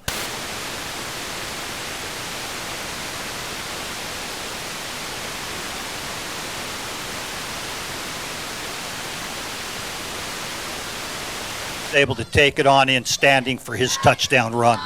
So a 7-play scoring drive for Berwick off the opening kickoff. They have their first lead.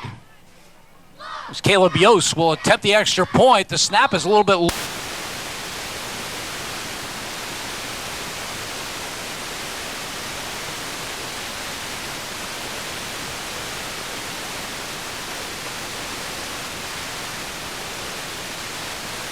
Dumpster rentals for your residential or commercial project? Eco First Logistics has you covered with dumpster rentals from Bloomsburg to Hazleton and surrounding areas. Their dumpster rental service is designed to make waste disposal easy, hassle-free, and eco-friendly. Whether you're planning a construction or renovation project, junk removal, or a major cleanup, they carry a range of dumpster sizes to fit your needs and ensure that what can be saved is sorted out. On the web at eco-firstlogistics.com or on Facebook.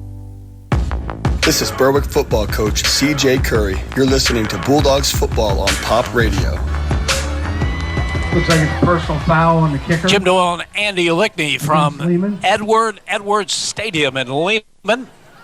Bulldogs of Berwick have their first lead of the game, their first lead of the 2025 season. So they take the second half kickoff. and goes 7 plays, 55 yards. Ty Wilkerson in from the 5-yard line for the score. His 27-yard run, the biggest play of the drive. Beautiful drive, Jim. You can see Berwick's come out with the attitude. They want to make things happen. They feel they didn't play a good first half. It was a little bit sloppy. We are going to see a change on the kickoff. There was an injury to not an injury. I'm looking at an injury maybe to Jay Rowan, who just went down on the ground, and they're helping him up. He's the referee. But they called a roughing the kicker penalty, and it's going to be assessed on the kickoff. So the ball's being moved up considerably for the kickoff. Right now, the attention is to Jay Rowan, our referee in the white hat. He's on one knee, but that knee may have gone out on him. And how about Berwick bouncing back from the penalty that denied Ty Wilkerson a 55-yard touchdown? They end up with a long way to go for a first down. They recover from that. Wilkerson then with the 27-yarder setting up that touchdown. 1st and 20 after the heartbreaking callback of the long touchdown by Wilkerson. So then you have to make up the yardage, and Berwick did. But again, when Ty Wilkerson has those juices flowing and he's running angry and has good ball control, down and distance just doesn't seem to matter to him, Jim. He gets himself flying. I'm not sure what we're going to do here. I don't think Jay Rowan is going to be able to continue as referee.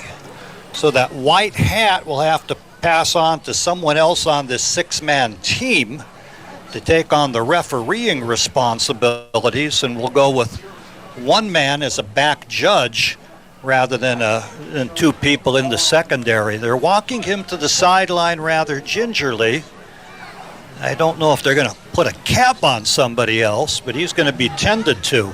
Despite the 3 fumbles by Ty Wilkerson in that first half, he's running like he's angry, he's getting back for those. Well, there's different ways to react when you put the ball on the turf. Some guys crawl in his shell like, oh, I'm bad, I'm no good, I can't do it, and you get sulky, and then you play worse. Whatever happened, he had a little halftime transformation. Now, I'm not saying he quit in the first half because he never seemed that way when he was running, but he came out like a man possessed. Which way is, Berwick's going to be kicking into the end zone, Jim. I don't expect a return, as that penalty's going to have them kicking from the Lake Lehman 45-yard line. 9:29 remaining in the third quarter of this season opener.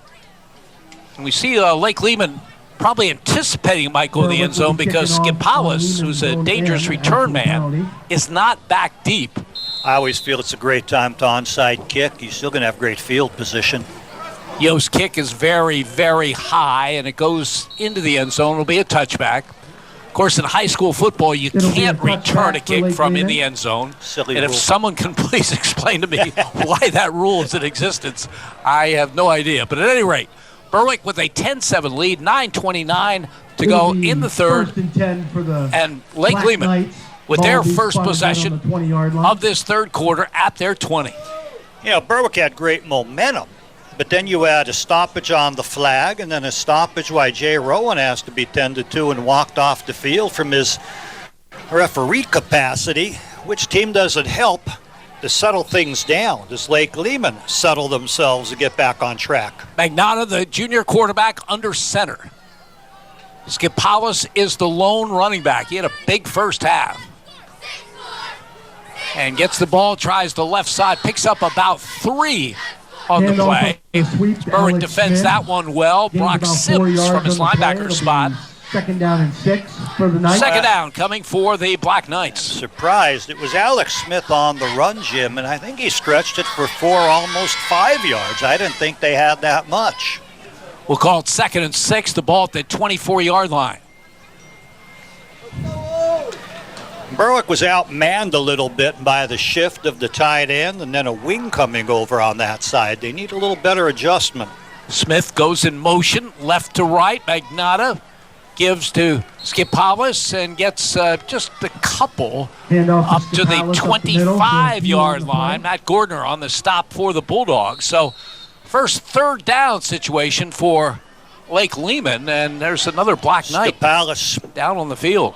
And his lineman, he said, pointed to his foot, bend my foot back.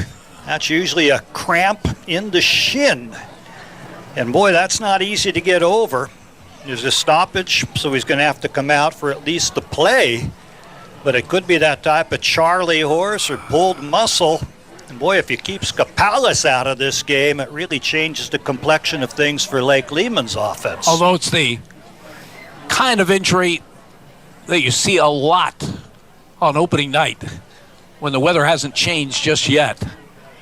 No matter how you hydrate, sometimes it's just not enough. I will agree. They're still not easy to get over.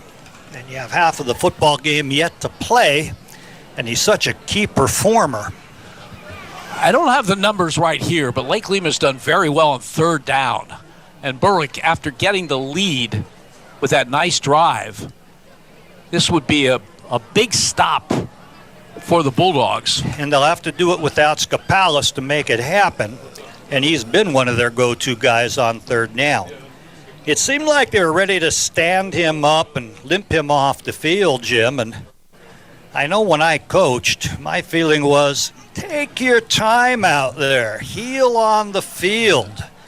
The clock is stopped. You know, we might save you for a few more plays. He's up and he's walking off without any type of limp.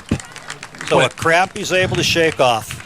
That's why this is an important play for Berwick. It's a third down. You've got their star tailback not in there for this third down and 4. And boy, to get the ball back after scoring to take your first lead of the night would be big for this Bulldog defense under Tyson Kelly in his first game as Bulldogs defensive coordinator. Chris Yetter, listed as the second running back, is in there, but he was twisting his arm much earlier. Third down and 4. Big play coming. Magnotta gives to Yetter. Has some running room off the left side, but will not get the first down. And come up about a yard short, I believe. I want to give the credit to Skyler Neville on that, coming in from his defensive end, catching him near the line of scrimmage and spinning him down. Are we seeing major changes or on a fourth and about a foot? Will Lake Lehman try to bark them off sides or even go for it? They've made short yardage plays. Well, it's a big gamble. It's a 3-point game, still relatively early in the third, and you're going on a fourth down from your own 29-yard line. You've also seen how well Ty Wilkerson's been running, Jim. You might need to feel we got to keep the ball away. Power eye to the right. Yetter's the running back. He gets the call, tries the right side. He won't get there. He will not get there. Terrific play by J.J. Leonard and others, and Berwick takes over. They again come with these two power backs and set them into A gaps right in front of the quarterback. In fact, they're a step in front of the quarterback. Almost like you're going to push the quarterback and go for it. But J.J. Leonard came up huge. Shucked his man out of the way, ignored the power backs, caught the runner, and threw him backwards. Well, that could be a game-changing play right there as Berwick now has it at the Lake Lehman 28-yard line. So a loss of a yard on that fourth down carry. And the Bulldogs leading 10-7 with a chance to add to that lead with 7:32 to go in the third. Berwick huddling on the sideline, 25-second clock not moving. So I don't think they're any in danger, even though they've been over there a long time. Gavin Galusha comes out as a running back. Ty Wilkerson is on the field. He's in a slot to the left side. Brady Cleaver will operate out of the gun, and now here comes Wilkerson in motion. Fake to him, and they give it to Galusha off the left side inside the 20, and he appears to have a first down. Boy, that's a nice-looking play. It was a real nice run. Eventually the tackle by number 50, Robert Greger, bringing Galusha down. It's a counteraction. You're faking the slot man, Wilkerson, coming in a jet sweep action. Fake it to him, and then counter back with Galusha deeper in the eye off the left side. They really blocked it well, plus you got everyone leaning the wrong way with the attention Ty Wilkerson gets. Strong run by Galusha. 2nd and 2. Now Wilkerson takes the direct snap out of the Wildcat off the left side, and Ty Wilkerson will get the first down. So Berwick mixing it up offensively as Wilkerson in the Wildcat, took the snap and picked up the first down. They're marking it at the 15. Real nice. You like to see the versatility, the different type of plays, the different looks, and yet they're not dangerous looks. Wildcats, not really dangerous. It's not high risk. From the 15, again the Wildcat, again Wilkerson on the snap. This time Lake Lehman does a good job defensively. Again, a direct Ty Wilkerson will pick up just a couple to the 13. Yeah, but a 3-yard gain is still a 3-yard gain as you're down there in the red zone, Jim, where you're going to make a fourth down decision. So while they hold them to 3 there, will they do it on the next 2 plays to be able to stop Berwick? 2nd and 7. Berwick around the Lake Lehman 12-yard line. Brady Cleaver trotted to the sideline, got the play call, and the 9th grade quarterback brings his team to the line of scrimmage. He's under center, I formation behind him. Galusha is the running back. And the call goes to Gavin Galusha off the left side, and Galusha will get down to about the 9-yard line. Everett Snyder is lining up as a power back. The same way Lake Lehman is throwing Albee up there in the A-gap. They had Everett Snyder there, then brought him in motion to the left, and he led the blocking for Gavin Galusha. Good blocking at the point of attack by the lineman there, but then Everett Snyder also in the area makes it clear. 3rd down and 4. Berwick at the Lake Lehman 9-yard line. I formation. Galusha is the running back.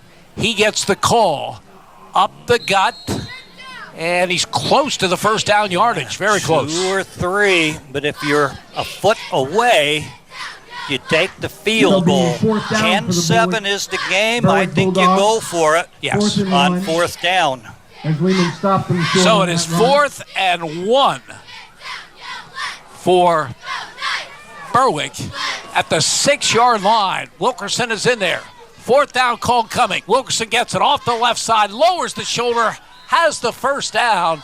Ty Wilkerson off the left side, first and goal Berwick. Yeah, and very close to the goal line as I'm seeing it, Jim. They set 2 power backs off to the left along with the tight end. They just handed it to Ty Wilkerson, said run there, power it, and he did power it. 5 yards on the carry by Wilkerson. Berwick first and goal at the 1. Brady Cleaver gives to Wilkerson off the right side, extends the body, and gets in for the touchdown. Wilkerson's 2nd touchdown of this 3rd quarter as Berwick builds the lead. Again, using the power backs, this time they moved him into the A-gap on the right side. Brock Sims is one, probably Everett Snyder the other. The offensive line snaps out and explodes into their blocks, then the power back straight ahead, and then Ty Wilkerson is a sledgehammer behind all of that, right at the point of attack. Pretty hard to stop. Caleb Yost will attempt the extra point out of the hold of Ashton Smith. Caleb Yost for the extra point. Gabe Decker with the snap, placement, kick is up, and the kick is good. Timeout in the field. 4:46 to go in the 3rd. Berwick 17, Lake Lehman 7. You're listening to Bulldogs football on Pop Radio. Do you suffer from tired, achy, heavy legs? Are you looking to elevate your performance and style? Discover the perfect fusion of fashion and function at the Compression Shop of Berwick. If you're looking for medical or athletic compression wear, if you're looking to power through your workday, or you're looking to recover post-workout, the Compression Shop has personalized consultations, and most of the products are try before you buy. All military get 10% off every day. The Compression Shop Berwick, West Front Street. Check out their Facebook page. This is Berwick football coach C.J. Curry. You're listening to Bulldogs football on Pop Radio. Lake Lehman gambled on a 4th down and 1 at their own 29. They did not get it. And Berwick went on a 28-yard scoring drive, capped on a 1-yard touchdown run by Ty Wilkerson. And the Bulldogs have extended their lead over the Black Knights to 17-7, 4:46 to go in the 3rd. You know, we mentioned a gamble on 4th and 1 or short, Jim, and I'm thinking, I might have done it myself because Berwick has Ty Wilkerson and he's running angry, and any one play can be 70 yards. So if you give him the short field, it's just a gamble you have to take. Caleb Yost will kick it off. So Bulldogs have dominated this 3rd quarter. His kick is a low line drive. Kick goes out of bounds on the far side, so Lake Lehman will have pretty good field position for this possession. Boy, in a low-scoring game like this with a lot of running plays, that Lehman will get the ball, 1st and 10 on their own 35-yard line. Lead of double digits looks big. It does look big, Jim. It does look big, and while this kick went out of bounds, you have a kick for a field goal and a kick for 2 different PATs. Boy, that's comforting to see when your kicker is that reliable. So the Black Knights will bring it out at their own 35-yard line. They've had just one possession in this third quarter. And Chris Yetter is the running back, not Skapalis.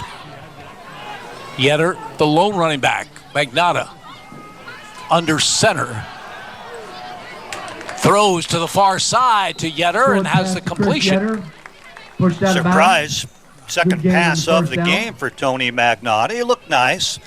Took it from under center, straight back, and then a roll to the right. Look to the right side. Yetter on the pattern. Not getting all that much attention.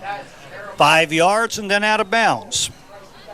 As coming into the lineup is that big fullback, Devin 5-yard gain on the Albee. play. It'll be 2nd down and 5 for the Knights. 2nd down and 5. Ball spotted at the 40-yard line. Lake Lehman at their own 40-yard line. Again, Yetter, the lone running back. Magnotta under center. Smith in motion. The give is to Yetter, and Yetter gets a yard or 2 off that right side. Yeah, and we're looking at Handoff to Chris Neville Yetter for a 2-yard coming on gain. in strong. Looks like it'll be 3rd Able down to come and in 3 from that for the Knights. defensive end position, Skylar Neville, and able to wrap that man up after about 2 yards. Again, big part of the story is Yetter as the tailback. Jaden Skapalis had 100 yards in the first half. He ended up getting cramped up. They tried to stretch it out, and we really haven't seen him in the backfield since. 3rd down and 3. Lake Lehman at their own 37-yard line. Magnotta under center. Gives the ball to Yetter off the left side, looking for the first down yardage, and he did not get there. Did not get there. We might see another 4th and Yetter short. stopped short. Berwick came up 1 yard strong, for the Jim. first down. Looking It'll be very 4th down good and 1 in for the the Black secondary, coming up as they did manage to turn the corner. Again, Skylar Neville in the area, helping with that takedown. It's going to be 4th and 1. They went for it last time. Are we going to have a stoppage and a timeout to consider what play? No, we have a stoppage for a timeout because a Berwick player is down on the play. Again, it's stretching that leg's probably one of these cramps, early season cramps. Get the pickle juice. So you've got 4th and 1. You tried it from your 29. Now it's a little more desperate, down double digits. I think you go for it here. Yeah, the fact you did it once. The fact is you're a little undermanned. You don't have the running back you'd really like to count on in Jaden Skapalis, unless there's a quick turnaround and he'd enter the game. You do have that big fullback, but I don't know if you let him carry the ball. He might only be a blocker. He might not have the hands or the running game.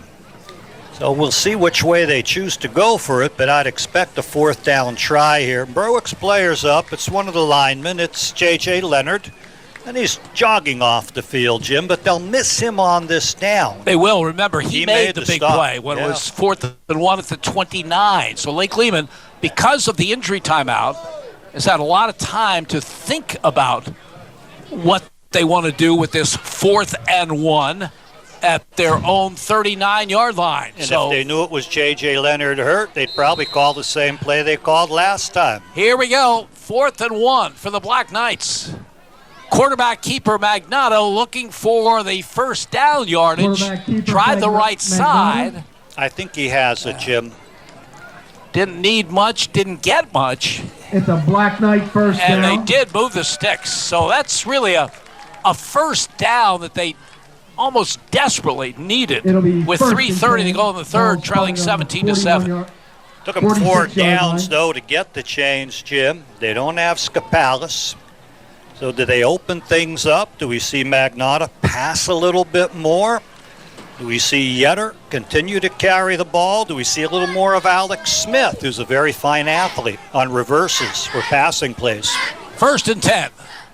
Black Knights at their 46. Magnotta gives on an end around. Berwick has it defended well. What a terrific play by Brady Cleaver. Yeah. As they gave it on the end around to Smith, and Cleaver was being blocked, and he somehow got down low and got the ankles of the running back. There is a flag down the play. Yeah, he got blocked from behind late, Jim. In fact, rather devastating block in the back. So that will go against Lake Lehman, and should be big penalty. I mentioned Alex Smith because he's a very talented player. They had him flanked on the right. They brought him as sort of an end-around action, and it looked like he was going to get around. There wasn't a defensive end or linebacker in the area. But as you mentioned, Brady Cleaver, as the backside cornerback, sees it, comes up to play it. He's in position for the tackle, and a man from behind just drills him through the back numbers. So the penalty's obvious, and they'll do nothing. Second down and 14 for the Black Did Knights. Berwick decline it? Choose to decline it? 2nd down and long for the Black Knights. From their 42, Skapalis is back in there. The give, though, is a counter and a big run for Yetter. And he gets all the way to the Berwick 32-yard line. So Skapalis back in there, perhaps getting Berwick's defensive attention. And a long run by Yetter. And the Black Knights in business. Black Knight first down. Caught me off guard, Jim. As you mentioned, Skapalis is certainly going to get attention re-entering the game. You know, is he in there just for people to see him? We're going to have a stoppage as another Berwick player is down, and they're going to try to work on his things. But Yetter on the counter action comes out off the left side and then down the middle for big time yardage. 21 yards on the carry by Chris Yetter. Lake Lehman needs a score. 2:40 to go in the third. They trail 17-7. But following this injury timeout, they will have a first down at the Berwick 33-yard line. They are working it as if it is a cramp, but the player's not enjoying that cramp as he's holding his face mask and refusing water. And I don't know all the ins and outs of officiating when you lose a member of your crew like Jay Rowan, the referee. I thought maybe someone would take over the white hat. They have not. They haven't, but they've moved a man into the position. Jay Rowan would have been behind the backfield. You'd have an umpire who may have decided he's the man to step up, so someone shoots there. You still need your lineman and line judge at the line of scrimmage. Normally there'd be two people in the secondary watching for pass interference. You move one to play it as back judge. So that would be the rotation you'd see. It's just that we don't have the white hat, probably because that man doesn't have it, and maybe Jay Roman has a much bigger head or smaller head. Well, that is Brady Cleaver, who is jogging off on the far side. Again, just for everybody. So we'll see who the new corner is for Berwick. Hopefully it's just a cramp that he'll be ready to go at the quarterback controls when Berwick gets the football back. If not, Ashton Smith has done it before. If you have that ticket, and please come up it's pretty much been game management from the quarterback position. Only one pass has been attempted the entire game, so be able to hand it off. Here are the Black Knights for the Berwick 33-yard line.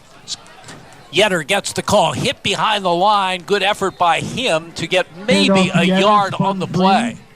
Move forward for Matt Gordner in on the stop for the Bulldogs. Trying to see who's in the secondary. Blake Cleaver's role. Looks like number 8's in there, but Shiloh Escobar has been in there, I believe. No. Shiloh Escobar then is the guy. He's moved to safety, and Ty Wilkerson has replaced Cleaver at the corner position. Here's a 2nd and 9. Black Knights at the Bulldog 32. Give is to Yetter straight ahead and nothing doing. And once again, Matt Gordner in on the stop. Gordner and J.J. Leonard are two experienced linemen coming back and really know the game, have the size, have the experience. And they've made their presence known in this particular game. In a game where we said it's going to be a battle in the trenches, those guys are starting to dominate in the trenches. 3rd down and 7 for Lake Lehman. Skipalis is standing, but standing on the sideline, and Yetter has come out of there. So let's see what they do on a 3rd and 7 without their top 2 running backs. Colton Harris, number 2, is the running back in there now. They said Albee in motion to lead the blocking. Harris gets the call off the left side, has some running room, but not nearly enough for the first down. Brock Sims dove at his ankles, grabbed in, and would not let go. So while it looked like there was a potential for something to happen there, he was kind of lassoed down low by Brock Sims. Colton Harris is a sophomore, 5'8", 150 pounds. It's going to be a 4th and 3. Huge call for the Black Knights, just short of the Berwick 25-yard line. See if they let this clock wind down. No, they can't. Well, yes, they can. Yeah. Okay, Yeah. 15 on the play clock. 5 So Lake Lehman will use in between quarters to talk about what's going to be a huge call for them to start the 4th, as they'll have a 4th and 3 at the Berwick 26. 3 quarters in the books. Berwick 17, Lake Lehman 7. You're listening to Bulldogs Football and Pop Radio. For over 50 years, you've trusted Overhead Door to provide the finest quality residential and commercial garage door products, installation, and service. With winter right around the corner, your garage doors need a tune-up. For only $99 for one or $125 for multiple doors, they'll check, lube, and adjust your garage doors and openers so they operate smoothly. Call for their seasonal tune-up special, Overhead Door of Berwick. They're more than just doors. See their 5-star rating on their Google business page or visit ohdberwick.com. When you're shopping for insurance, you might say, "What? Huh?" I'm so over this. But what you really need to say is something that could actually help. Like a good neighbor, State Farm is there. When you get a local State Farm agent, they can help make it easy and help you choose the coverage you need. Plus, they're available online, over the phone, or even in person. I'm so into this. Visit your Berwick State Farm agents, Sean Black at InsureBerwick.com and Lori Powell at LoriPowell.net. This is Berwick football coach C.J. Curry. You're listening to Bulldogs football on Pop Radio. Big play in this game coming up on the first play of the 4th quarter. Lake Lehman trailing Berwick 17-7. Black Knights at the Bulldog 26-yard line, 4th and 3. Chris Yetter is back in there as the running back. Magnotta under center. 4th and 3 call. Rolling right, Magnotta looking to throw. He's going to be sacked. He is sacked back at the 35-yard line. Gabe Decker, who led the Bulldogs in sacks as a freshman, gets his first of the 2025 season. Huge play for Berwick to start this final period. Quarterback came on a straight drop and then a semi-roll to the right. Decker's opposite, over on the opposite side at defensive end, but quickly shed any blocker. Ran the man down. You can see it happening. First sack of this season, but as you mentioned, Jim, led the team last year with the sacks, 17 tackles for losses. Led the team in tackles with 63 last year. A tremendous standout talent from defensive end. 1st and 10, Berwick thrown 35. Loss of 9 on that sack by Gabe Decker. And the Bulldogs could really put this one away with a score on this possession. We've just started the 4th. Their lead is 17-7. Ball security is a factor in the first half. Tymer Wilkerson had some trouble hanging on. He needs to be very aware. Brady Cleaver under center, gives to Wilkerson, tries the right side, is stood up, gets 1, maybe 2 on the play, and 2 the hard way. Is big Trent Gauze, 6', 240-pounder, was right there. Ty, tough to bring down for a loss. Picks up 2, 2nd and 8. Yeah, I have him at 134 yards on the game. He does run tough, Jim, but there's a point where you're in the 4th quarter, you have the lead, you can, afford to take a loss if you had to. And while he keeps fighting and fighting and fighting, and there's something admirable to that, Sometimes it's go down with that ball securely wrapped up. We have another injury, another cramp, Jim. We've just started the fourth quarter. Berwick leading Lake Lehman 17-7. Berwick player, it's a single digit. I'm wondering if it is Ty Wilkerson. I can't quite see the number because he's flat on his back. But again, it's not one of these dangerous, you broke a leg injury or twisted an ankle. They're working that thigh. And again, these guys lift weights, members of that 1,000-pound club, combination of different weights that so many players have had. And it is Ty Wilkerson. He's wiggling those legs, and he's up, and he's jumping, and he's going to jog off the field for at least one play. Yeah, he's fine. Berwick is so fortunate to have a backup runner like Gavin Kalusha. I mean, to have him after the injury time be the sub, come back out. It'll be you're pretty rich at that position. Yes, you are. And we've yet to see Brady Cleaver run by design. I know he has athleticism, and I'm sure there are plays that they could call his number. But again, the biggest part here is ball security. 2nd and 8, Bulldogs to 37. Cleaver fakes handoff. On cue, keeps the football. 45, over midfield, down the far sideline, the 40, the 35, the 30. Brady Cleaver's going to go for a touchdown. 63 yards. Cleaver shows that speed that we heard he has, and he just ran away from people. Faked it up the middle and then went to the right side. Able to turn the corner, and people had angles on him, Jim. In fact, it seemed a sure thing he's going to be tackled by midfield or the 40-yard line at the latest. But we heard he's run a 4.5 40-yard dash at college camps. And boy, he just started separating from the people who had angles, and no one was catching him. Caleb Yost will attempt the extra point. The kick is up, and the kick is good. Timeout in the field. 10:58 remaining in the game. Berwick 24 and Lake Lehman 7. You're listening to Bulldogs football on Pop Radio. It won't be long before tax time rolls around, so remember to visit Michael Daddio CPA at ND Accounting and Consulting for your income tax needs. ND Accounting and Consulting handles both business and individual taxes, as well as offering a variety of accounting services, including payroll, auditing, and bookkeeping. For tax and accounting services, look for Michael Daddio CPA at ND Accounting and Consulting with 2 locations, 214 Pine Street in Berwick and 5929 Main Road in Sweet Valley. This is Berwick football coach CJ Curry. You're listening to Bulldogs football on Pop Radio. Ty Wilkerson was on the sideline in that last play after suffering a cramp. No Ty Wilkerson, no problem. Brady Cleaver, the 9th grader, showing that great speed of his, goes down the far sideline, 63 yards for the score. From our viewpoint on the other side of the field, it looked like several players had the angle on him, and he made up that angle. You know, there was a man who probably at one point could have just, dove and had him by the shoulder pads and brought him down. Chose not to, figured I'll push him out of bounds or, I'm going to get him. And then all of a sudden, no, you're not. No, you're not.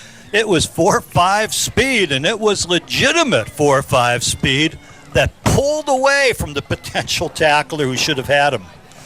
So the Bulldogs have opened up a 24-7 lead. Out the kickoff for Berwick. Caleb Yost will kick it off. Again, Jaden Skipowis on the sideline. That's a big storyline here because he had a terrific first half carrying the football. And he's a dangerous return man as well. But Chris Yetter is the deepest man now as Yost ready to approach the football. His kick will be fielded about the 10-yard line by Yetter. To the far side, great coverage. Tyler Neville downfield, and he'll bring him down just over the 20-yard line. So Berwick, good special teams play. Yost's kicks have been farther downfield. In fact, Berwick used a number of people besides him a year ago. They don't need anybody besides him now. No, you don't. And Skylar Neville's had quite a standout game, Jim. When the coaches go over the film and the players get to see it, a lot of kudos going to go his way. from his defensive end position and for plays like this here in kick coverage. They marked the ball at the 22-yard line. So Lake Lehman moving from our left to our right in this final period. Trailing Berwick 24-7. Yetter is the running back. Magnata under center. First down call. Magnata gives to Yetter. Tries the left side. Good effort by him as he gets out near the 30-yard line. Yeah, a little bit of a counter action in the backfield from right step and then a little bit off the left hard. Might have been a kick-out trap. I thought for a moment Galusha was going to be able to grab him, but he was angling away and he couldn't. Nice run by Yetter. 8 yards on the carry. 2nd and 2 for the Black Knights. As Yetter comes out for this 2nd and 2. Be number 2 again, Jim. Colton Harris running. And he gets the call, looks for the first down yardage off the left side, and looks like he has it. So they will move the sticks with the sophomore running back. Basically the same type of play. Little jab step to the right and then cutting back over left guard. That time it was Berwick's strong defensive end, Gabe Decker, with another tackle to his credit. 1st and 10 for the Black Knights, just short of their own 33-yard line. They have work to do, trailing 24-7. A lot of time left, 9:50 to go in this season opener. They've only thrown 2 passes the entire game, and their breakaway threats at running back haven't been in there. Magnata under center. Man in motion is Albee. He'll lead the blocking for Harris, who's tripped up, and no gain, maybe have lost a yard. Again, they're using that big fullback, Devin Albee, 6'2", 250 pounds, bringing him in motion, stopping him at the point of attack, turning him upfield. But Berwick kind of sensing that that's signaling where the play is going to go. That time they dropped it for a loss. 2nd down and 12, loss of 2. Yetter back in there for this 2nd and long call. The ball at the Black Knights' 31-yard line. Number 3, Alex Smith, has been a little bit of a go-to man. They try to get him trick plays from the flanker position. He is on a wing to the right side. Magnata under center.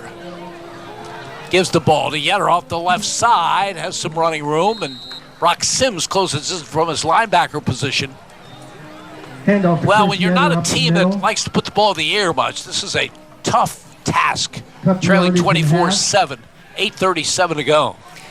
Yeah, and it's hard to question the play calling because you know what you can do and you know what you can't do. You start throw an interception, get a pick 6, and things look really bad. So you do what you do best. You just keep working at it, even though your personnel's not as strong as it was to start the game. 3rd down call coming. Run straight ahead, and lots of running room on the left side into Berwick territory, down to the 43-yard line. Chris Yetter with a terrific run off the left side for a Black Knights first down. Really was. Got out into C gap and turned it upfield, and then it's like, a lot of people in the Berwick secondary were like, you make the tackle, no, you make the tackle, and all of a sudden he's splitting people. I think Berwick needs to, buckle that chin strap and start wanting to hit a little bit harder out there. 43-yard line of the Bulldogs after the 20-yard run by Chris Yetter. First down for the Black Knights of Lake Lehman. They've won the last 2 meetings between these two schools. As Magnata on a roll right, wants to throw, fires a pass, has his man, Albee, but he is hit and dropped by Caleb May. Now, Caleb May is giving up some pounds there. He weighs 165. Albee weighs 244, but 3-yard gain in the May, a good tackle, for the night. Holds it to a 2-yard gain. Yeah, he read it well. He saw the quarterback coming his way, rolling. He saw the fullback getting into the flat. No one else behind him. He came up hard and took the legs out. 2nd and 8 for the Black Knights. The give is to Yetter off the left side. Has a little bit of running room and gets close to the Berwick 35-yard line. Off the left side. Berwick's not as sharp defensively as they were early in the game, Jim, and I'm wondering if fatigue, conditioning, as we have 6:42 to go on a very hot night against a very good offensive line, might be wearing Berwick down a little bit. Nico Lonzinski is coming on in to add some beef into that interior. He'll play nose. This is a 3rd down and 3 for Lake Lehman at the Berwick 36-yard line. Actually, it's Draven Geiger who came on in, Jim. 3rd down call coming. Backs in an open set now behind Magnotta. 3rd down call. Yetter gets it off the right side, and he is brought down to very little gain on the play. It's going to be 4th down coming up. J.J. Leonard making the play for Berwick. He had him wrapped, arms around him, and threw him back. So maybe a little fresh lineman, and Draven Geiger stirs up the people aside of him. Short gain on that. And now Leonard gets a breather. Matt Gordner in for him. And here's a 4th down and 2. Lake Lehman at the Berwick 35-yard line. Yetter and Albee. Backs in an open set. Magnotta under center. Keeps it himself off the right side. Where is he? He got Snuck down ahead. very low. Clever play. He went up and he looked. He scanned the line of scrimmage and he sensed, if I sneak this, I can get the 2 yards. Linebackers are off. There's room. Headsy play by the young quarterback, Tony Magnotta. He picked up 3 on a 4th and 2. And Lake Lehman has a 1st down at the Berwick 32-yard line, but using a lot of clock on this drive. 5:09 remaining in the game, and Berwick leading 24-7. Magnotta gives the ball to Harris in a big defensive play. Gavin Galusha from his linebacker spot. Boy, he is active. Yeah, I think Berwick's realizing if we're standing still, we're starting to get pushed around because of fatigue. So what you're seeing is that defensive coordinator Tyson Kelly, I'm going to call a blitz or two. We'll call some twists. We'll call some blitzes. Gavin Galusha firing through the A-gap meets that one in the backfield. 2nd and 12. Black Knights at the Bulldog 34. Yetter back in there as the tailback in the eye. Albee a little confused now, lines up as a wing to the left. Smith comes in motion. The call goes to Yetter, and Skylar Neville wraps him up after short gain on the play. Handoff to Yetter. Does seem like Berwick's being pushed back, but no one on Neville, so he comes down hard from the outside, wraps his arms, and does limit it to about a 2-3 yard gain. So it'll be 3rd down and 8 for the Black Knights as we go under 4 minutes remaining this opener. Stay with us. Post-game show, all the stats with Andy, and Ashton Walshaw will bring us updated on the high school football scoreboard as we kick off the 2025 season. Here's a 3rd and 8. Lake Lehman at the Berwick 30. Out of the gun now, Magnotta. Smith in motion. The give is to Yetter. He's buried for a loss on the play. Berwick coming hard.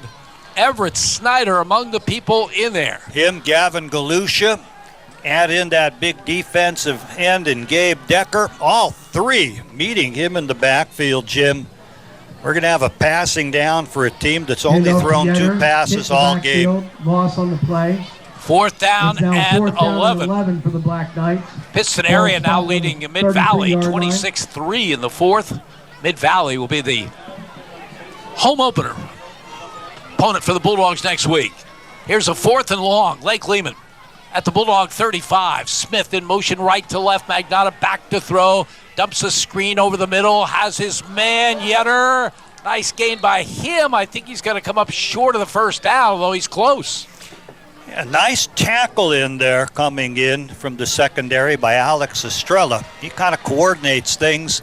They're marking it a yard short, and in that case, they're just going to flip those chains around and flip the personnel, Jim. 2:37 to go in the game. Berwick takes over with a 24-7 lead. And Andy, obviously the Bulldogs, the beneficiary of Skip Powell's Not playing a lot in the second half, but it's Berwick defense for Tyson Kelly in his debut as defensive coordinator. Overall, played pretty well. Yeah, I'll agree, Jim. They jumped to 52, although they'd prefer playing a 4-4 defense, but they knew it was a run-oriented team. That's good scouting. This team, that's only their third pass of the game, that one there. I've liked some of the adjustments, even late in the game as Berwick's fatiguing. He's calling some blitzes. So he's using strategy to make the plays, whereas strength and conditioning seems to be wearing down. 10 yards on that last reception as Ashton Smith is in there as the quarterback controls right now. And he hands off for a gain of a couple yards. And Lake Lehman's going to use a timeout. 2:28 remaining, 24-7 Bulldogs. You're listening to Berwick Football on Pop Radio. We've all been there, faced with a physical setback. Whether you've suffered a sports injury that takes you out of the game, or your aches and pains are keeping you from doing what you love, we all want the same thing, to get your life back. Thankfully, you can trust the region's only nationally ranked orthopedic team to help get you there. At Lehigh Valley Orthopedic Institute, we turn setbacks into comebacks, one movement at a time. Lehigh Valley Orthopedic Institute. Comebacks begin here. W234BH West Hazelton at 94.7, WVWX W242CY Berwick at 96.3, W282CO Bloomsburg at 104.3, and W288CF Danville at 105.5. Your home for Berwick Bulldogs football is Pop Radio, a Seven Mountains media station. WHLM Bloomsburg. In the fourth quarter, Wyoming CJ Curry getting some subs in with his team leading 24-7. 2:28 remaining in the game. Ashton Smith is in there at the quarterback controls. That last carry before the Lake Lehman timeout was by Connor Roberts. He is a sophomore, 5'9", 155-pounder. So second down, Berwick at their own 27-yard line. Galusha behind Everett Snyder in DI.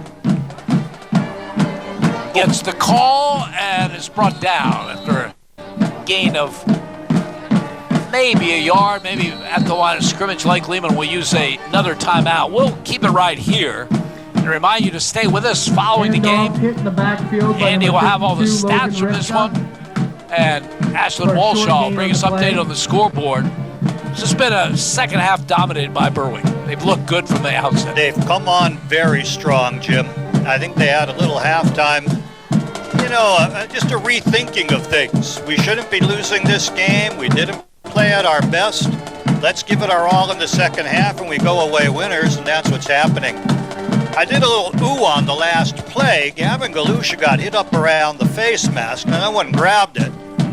And it made me think, we haven't had many flags at all in this game, Jim. Very, very clean game for an opener. And one turnover. Yep. So those are things that you typically see on opening night, especially now when you only have one preseason scrimmage. Right.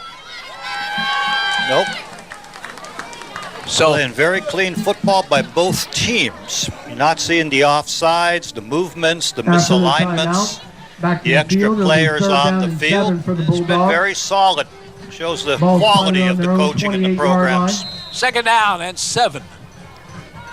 Berwick at their own 30.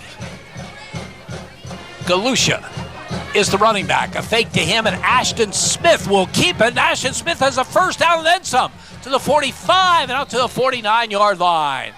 Ashton Smith fakes handoff, keeps the football, and a big gain for him. I think he wants to prove his ability to be able to run with the football, Jim. He struggled last year, and they had to go to a running quarterback to run the offense, and they had to flip people around dramatically.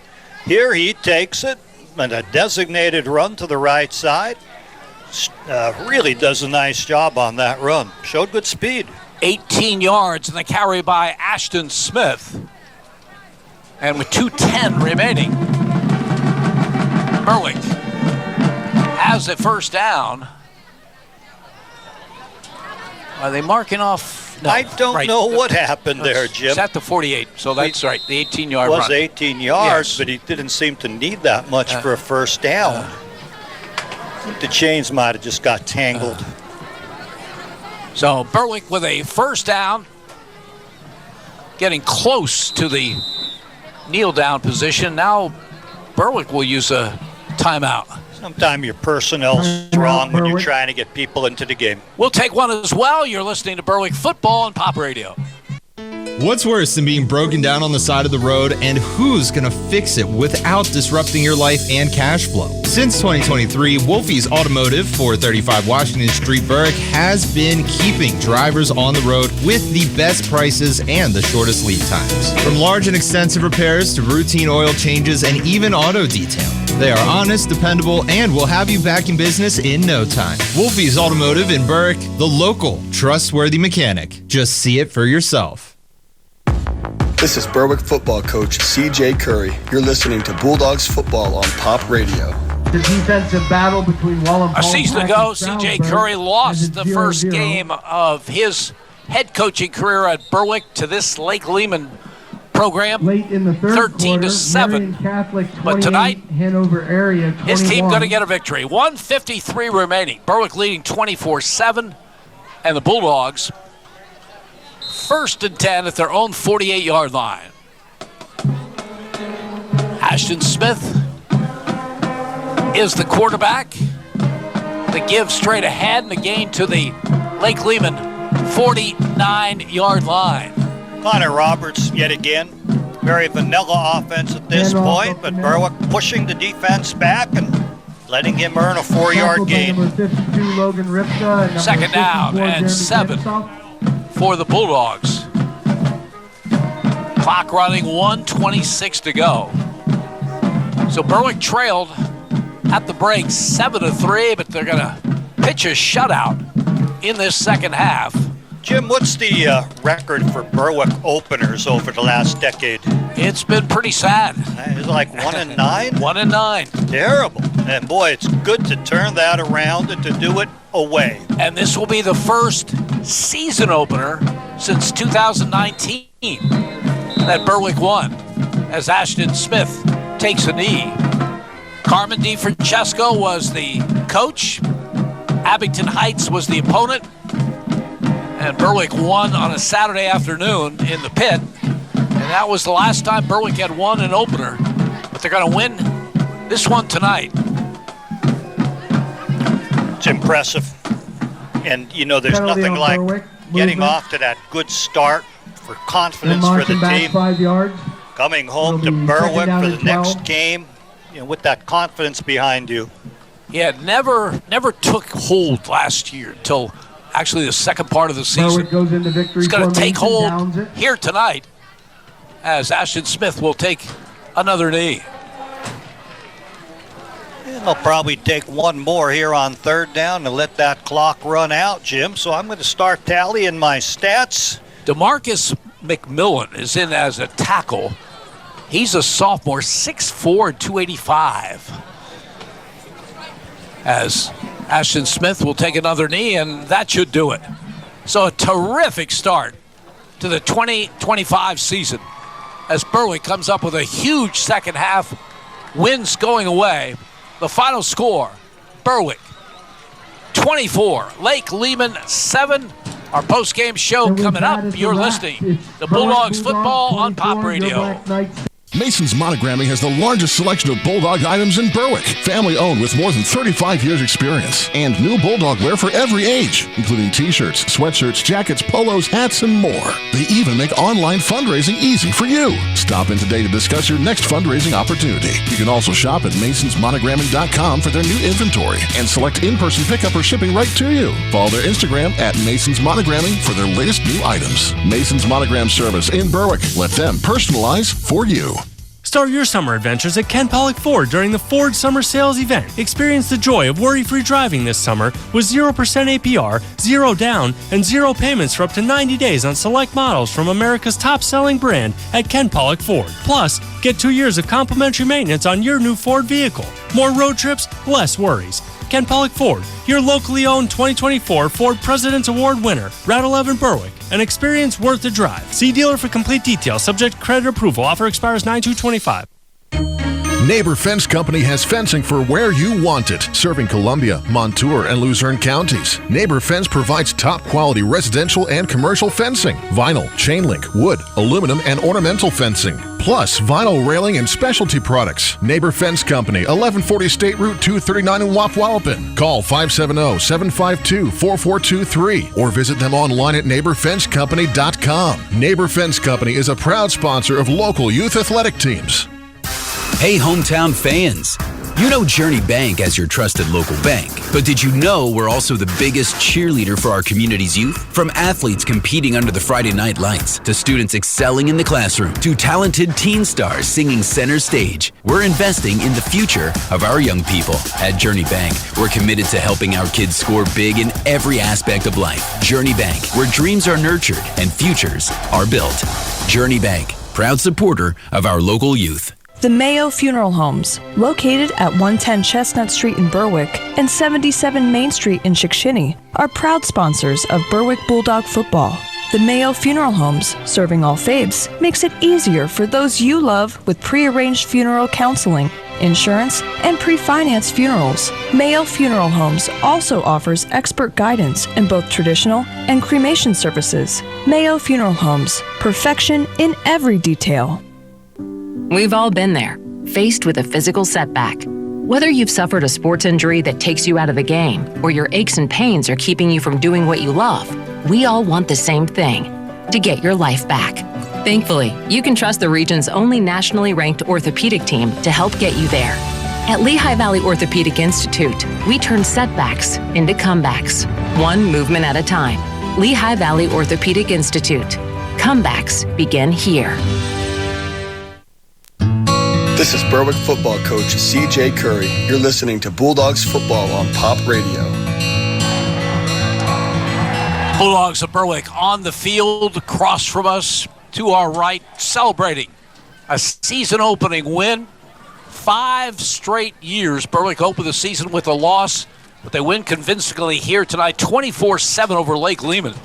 No scoring in that first quarter, but Berwick had a drive going in Lake Lehman territory when Ty Wilkerson fumbled and Zach Koval recovered for the Black Knights. Then they went on a long scoring drive, 73 yards, and scored to take a 7-0 lead. The score coming on a 3-yard run by Zach Smith as Lake Lehman lined up with a snapper and Smith in shotgun and everybody else over on the left, and Smith did the job for the score.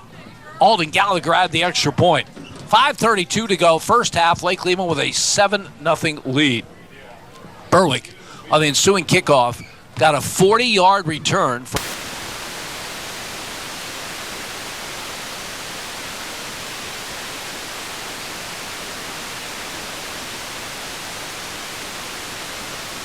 .56 seconds to go in the half.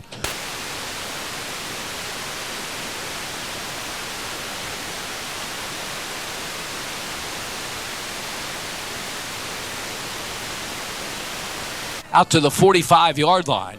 Then a first play from scrimmage of the second half.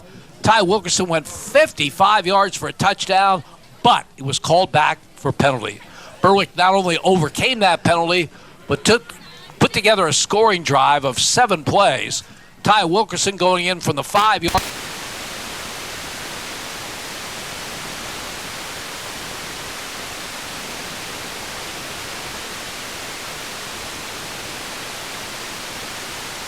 A turning point in the game.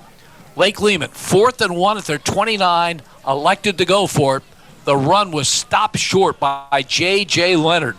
Berwick with the short field went 7 plays for the score. Ty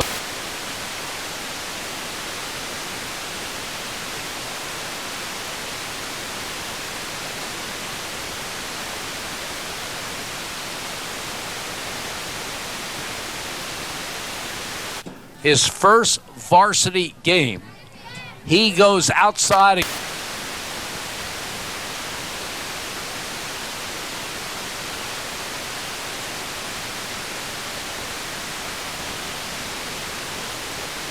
With Ashlyn Walshaw, all when we return. You're listening to Berwick football on Pop Radio. Do you suffer from tired, achy, heavy legs? Are you looking to elevate your performance and style? Discover the perfect fusion of fashion and function at the Compression Shop of Berwick. If you're looking for medical or athletic compression wear, if you're looking to power through your workday, or you're looking to recover post-workout, the Compression Shop has personalized consultations, and most of the products are try before you buy. All military get 10% off every day. The Compression Shop Berwick, West Front Street. Check out their Facebook page. Planning for the future doesn't have to be complicated. Attorney Nick Lutz of Cardinal Estate Planning in Berwick will guide you every step of the way. Whether it's protecting your assets, setting up a trust, or ensuring your family is cared for, Cardinal Estate Planning provides personalized solutions for you and your family's needs. Call or sign up on their website to attend a free educational workshop that will give you an understanding of the process and peace of mind knowing your legacy is in good hands. Visit them online at cardinalestateplanning.com. Let them help you plan for tomorrow today. When you're shopping for insurance, you might say, "What? Huh?" I'm so over this. But what you really need to say is something that could actually help. Like a good neighbor, State Farm is there.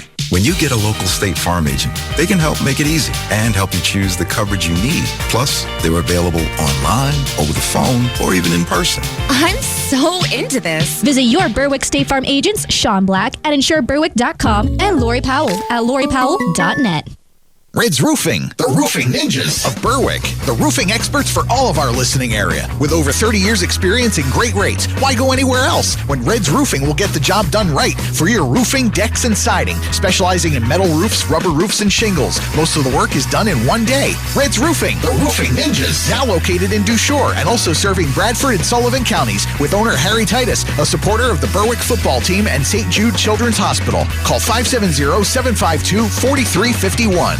Got that Berwick Bulldogs spirit? Go to Papa Lou's Place on Vine Street, 2 blocks from Crispin Field, where the Berwick Bulldogs games are on. And there's live music on the patio after each home game, with drink specials every Friday. And try their famous smash burgers, homemade pierogies, and broadster wings with a variety of homemade sauces. Nobody does Berwick High School football like Papa Lou's Place, where the beer is fresh, the food is amazing, and the service is top-notch. See their Facebook page for details and go to Papa Lou's Place to see what the buzz is about. Ready to tackle your financial goals? First Keystone Community Bank invites you to play smart with your savings. Lock in a 182-day CD at 4.50% APY annual percentage yield to enjoy the winning combination of security, high interest, and short-term convenience. Go for the goal with a First Keystone Community Bank CD. For more information, visit fkc.bank. Minimum balance to earn APY is $5,000. Terms apply. Member FDIC. This is Berwick football coach C.J. Curry. You're listening to Bulldogs football on Pop Radio. What a turnaround in the second half here at Edwards Stadium in Lehman. Berwick had a 7-3 deficit facing them at halftime. They ran only 12 plays in that first half. Andy, looking at the stats, things turned around, didn't they? Yeah, they did turn them around. Berwick ended up with 32 plays for 254 yards. Lehman with 45 because of that first half lead, plus continually running the ball. Not really playing that hard to catch up with risky plays, but they had 45 plays for 184 yards. Neither team did much passing. Berwick, 1 pass, 1 complete, 13 yards for quarterback Brady Cleaver. He looked solid as a game operator, and he looked very good running the ball. And young quarterback Tony Magnotta didn't really throw the ball very far, but he was 4 for 4 with 19 yards in completion. Looking at Lake Lehman, we just mentioned their passing, 19 yards in the air on 4 for 4 for the quarterback. Jaden Skapalis was certainly the first half story. He was running very, very hard to stop. It looked like it was going to be who could outduel who between Skapalis and Ty Wilkerson. And Skapalis was winning that battle in the first half. He had 98 yards, then came back, ran one in the second half, and then suffered cramping and really couldn't get back in the game outside of, being a decoy. Finishes, I have him 1 yard under a 100-yard game, 15 for 99, Some other scorekeepers may be a little bit more generous. He certainly deserved it as he played hard, but very little in the second half. Chris Yetter, he ended up filling in the second half. 17 carries, 64 yards for him. Others with carries, Alex Smith, who's usually a wingback flanker, tried a couple end-around reverse-type plays. 4 for -2 as Berwick smelled him out. Colton Harris finished the game for the team. He had 3 carries for 4 yards. And Magnotta, the quarterback, he had 5 carries in all, but nets 0 on the game. 41 rushes, 165 yards, most of them in the first half. 4 of 4 passing for 19, a total of 184 yards for Lake Lehman in total offense. For Berwick, they're victorious. We mentioned the passing, just 1 of 1 for Brady Cleaver, a 13-yard pass to Ty Wilkerson. Got a little sideways pass behind the line of scrimmage and then ran for 13 yards. The rest of the offense on the ground, and it's mostly Wilkerson. He is a force. Struggled in the first half with ball security. Put the ball on the ground 3 times. He's 9 for 62, looking good. But then seemed to come out even angrier in the second half. Did not put the ball on the ground there. Finishes the game with 19 carries, 134 yards. Gavin Galusha, good to rest Wilkerson on occasion or when he'd get bumped up a little bit. Galusha came in with 5 carries for 21 yards. Connor Roberts, 2 carries for 6. And Ashton Smith as a quarterback, 3 for 16. 2 or 3 of those were kneel downs. And Brady Cleaver, let's not forget him running. He is 1 for 1 in the first half and then a beautiful 63-yard touchdown in the second half. Showed a tremendous speed as he got the corner. And when you think, oh, he's going to be tackled, no, he's not. He had that little extra gear to him and turned on the 4.5 speed. He finishes with 2 carries for 64 yards. For Berwick on the ground, 31 rushes, 241 yards, 13 yards in the air on the 1 completed pass, a total of 254 yards on their 32 plays. And don't forget about the kicking, Jim. I was very impressed with Caleb Yost. He's booming them through. I believe it was 3 for 3 on PATs and the 128-yard field goal. Nice weapon to have and look good on kickoffs. Great start. Oh, great start. You bet. Nothing like it, Jimmy Doyle, and great for Berwick. So 24-7 is the final here. For an update on other scores, let's go to Ashlyn Walshaw. Thanks, Jim. Wyoming area is leading Crestwood 24-14 in the fourth. Jersey Shore defeated Dallas 27-7. North Pocono defeated Nanticoke 56-0. Marian Catholic leads Hanover area 35-24 in the fourth. On last accounts, Nazareth was leading Hazleton area 46-7 in the third. Lackawanna Trail defeated Lackawanna Trail defeated Tunkhannock 35-21. Pittston area leads Mid-Valley 26-3. Valley View leads Scranton Prep 14-10. Whitehall currently leads Wilkes-Barre area in the fourth. Williamsport leads Wyoming Valley West 31-14. Bloomsburg leads Danville 30-10. Williamsport leads Central Columbia 21-7 in the fourth. Columbia Mount Torvo Tech leads Shenandoah Valley 36-19 in the fourth. Lion Mountain leads Lewisburg 38-13 in the fourth. Mifflinburg leads Loyalsock 47-13. Mifflinburg defeated Loyalsock 47-13. Shikellamy leads Milton 26-15 in the fourth. Wyomissing leads Southern Columbia 49-20 in the fourth.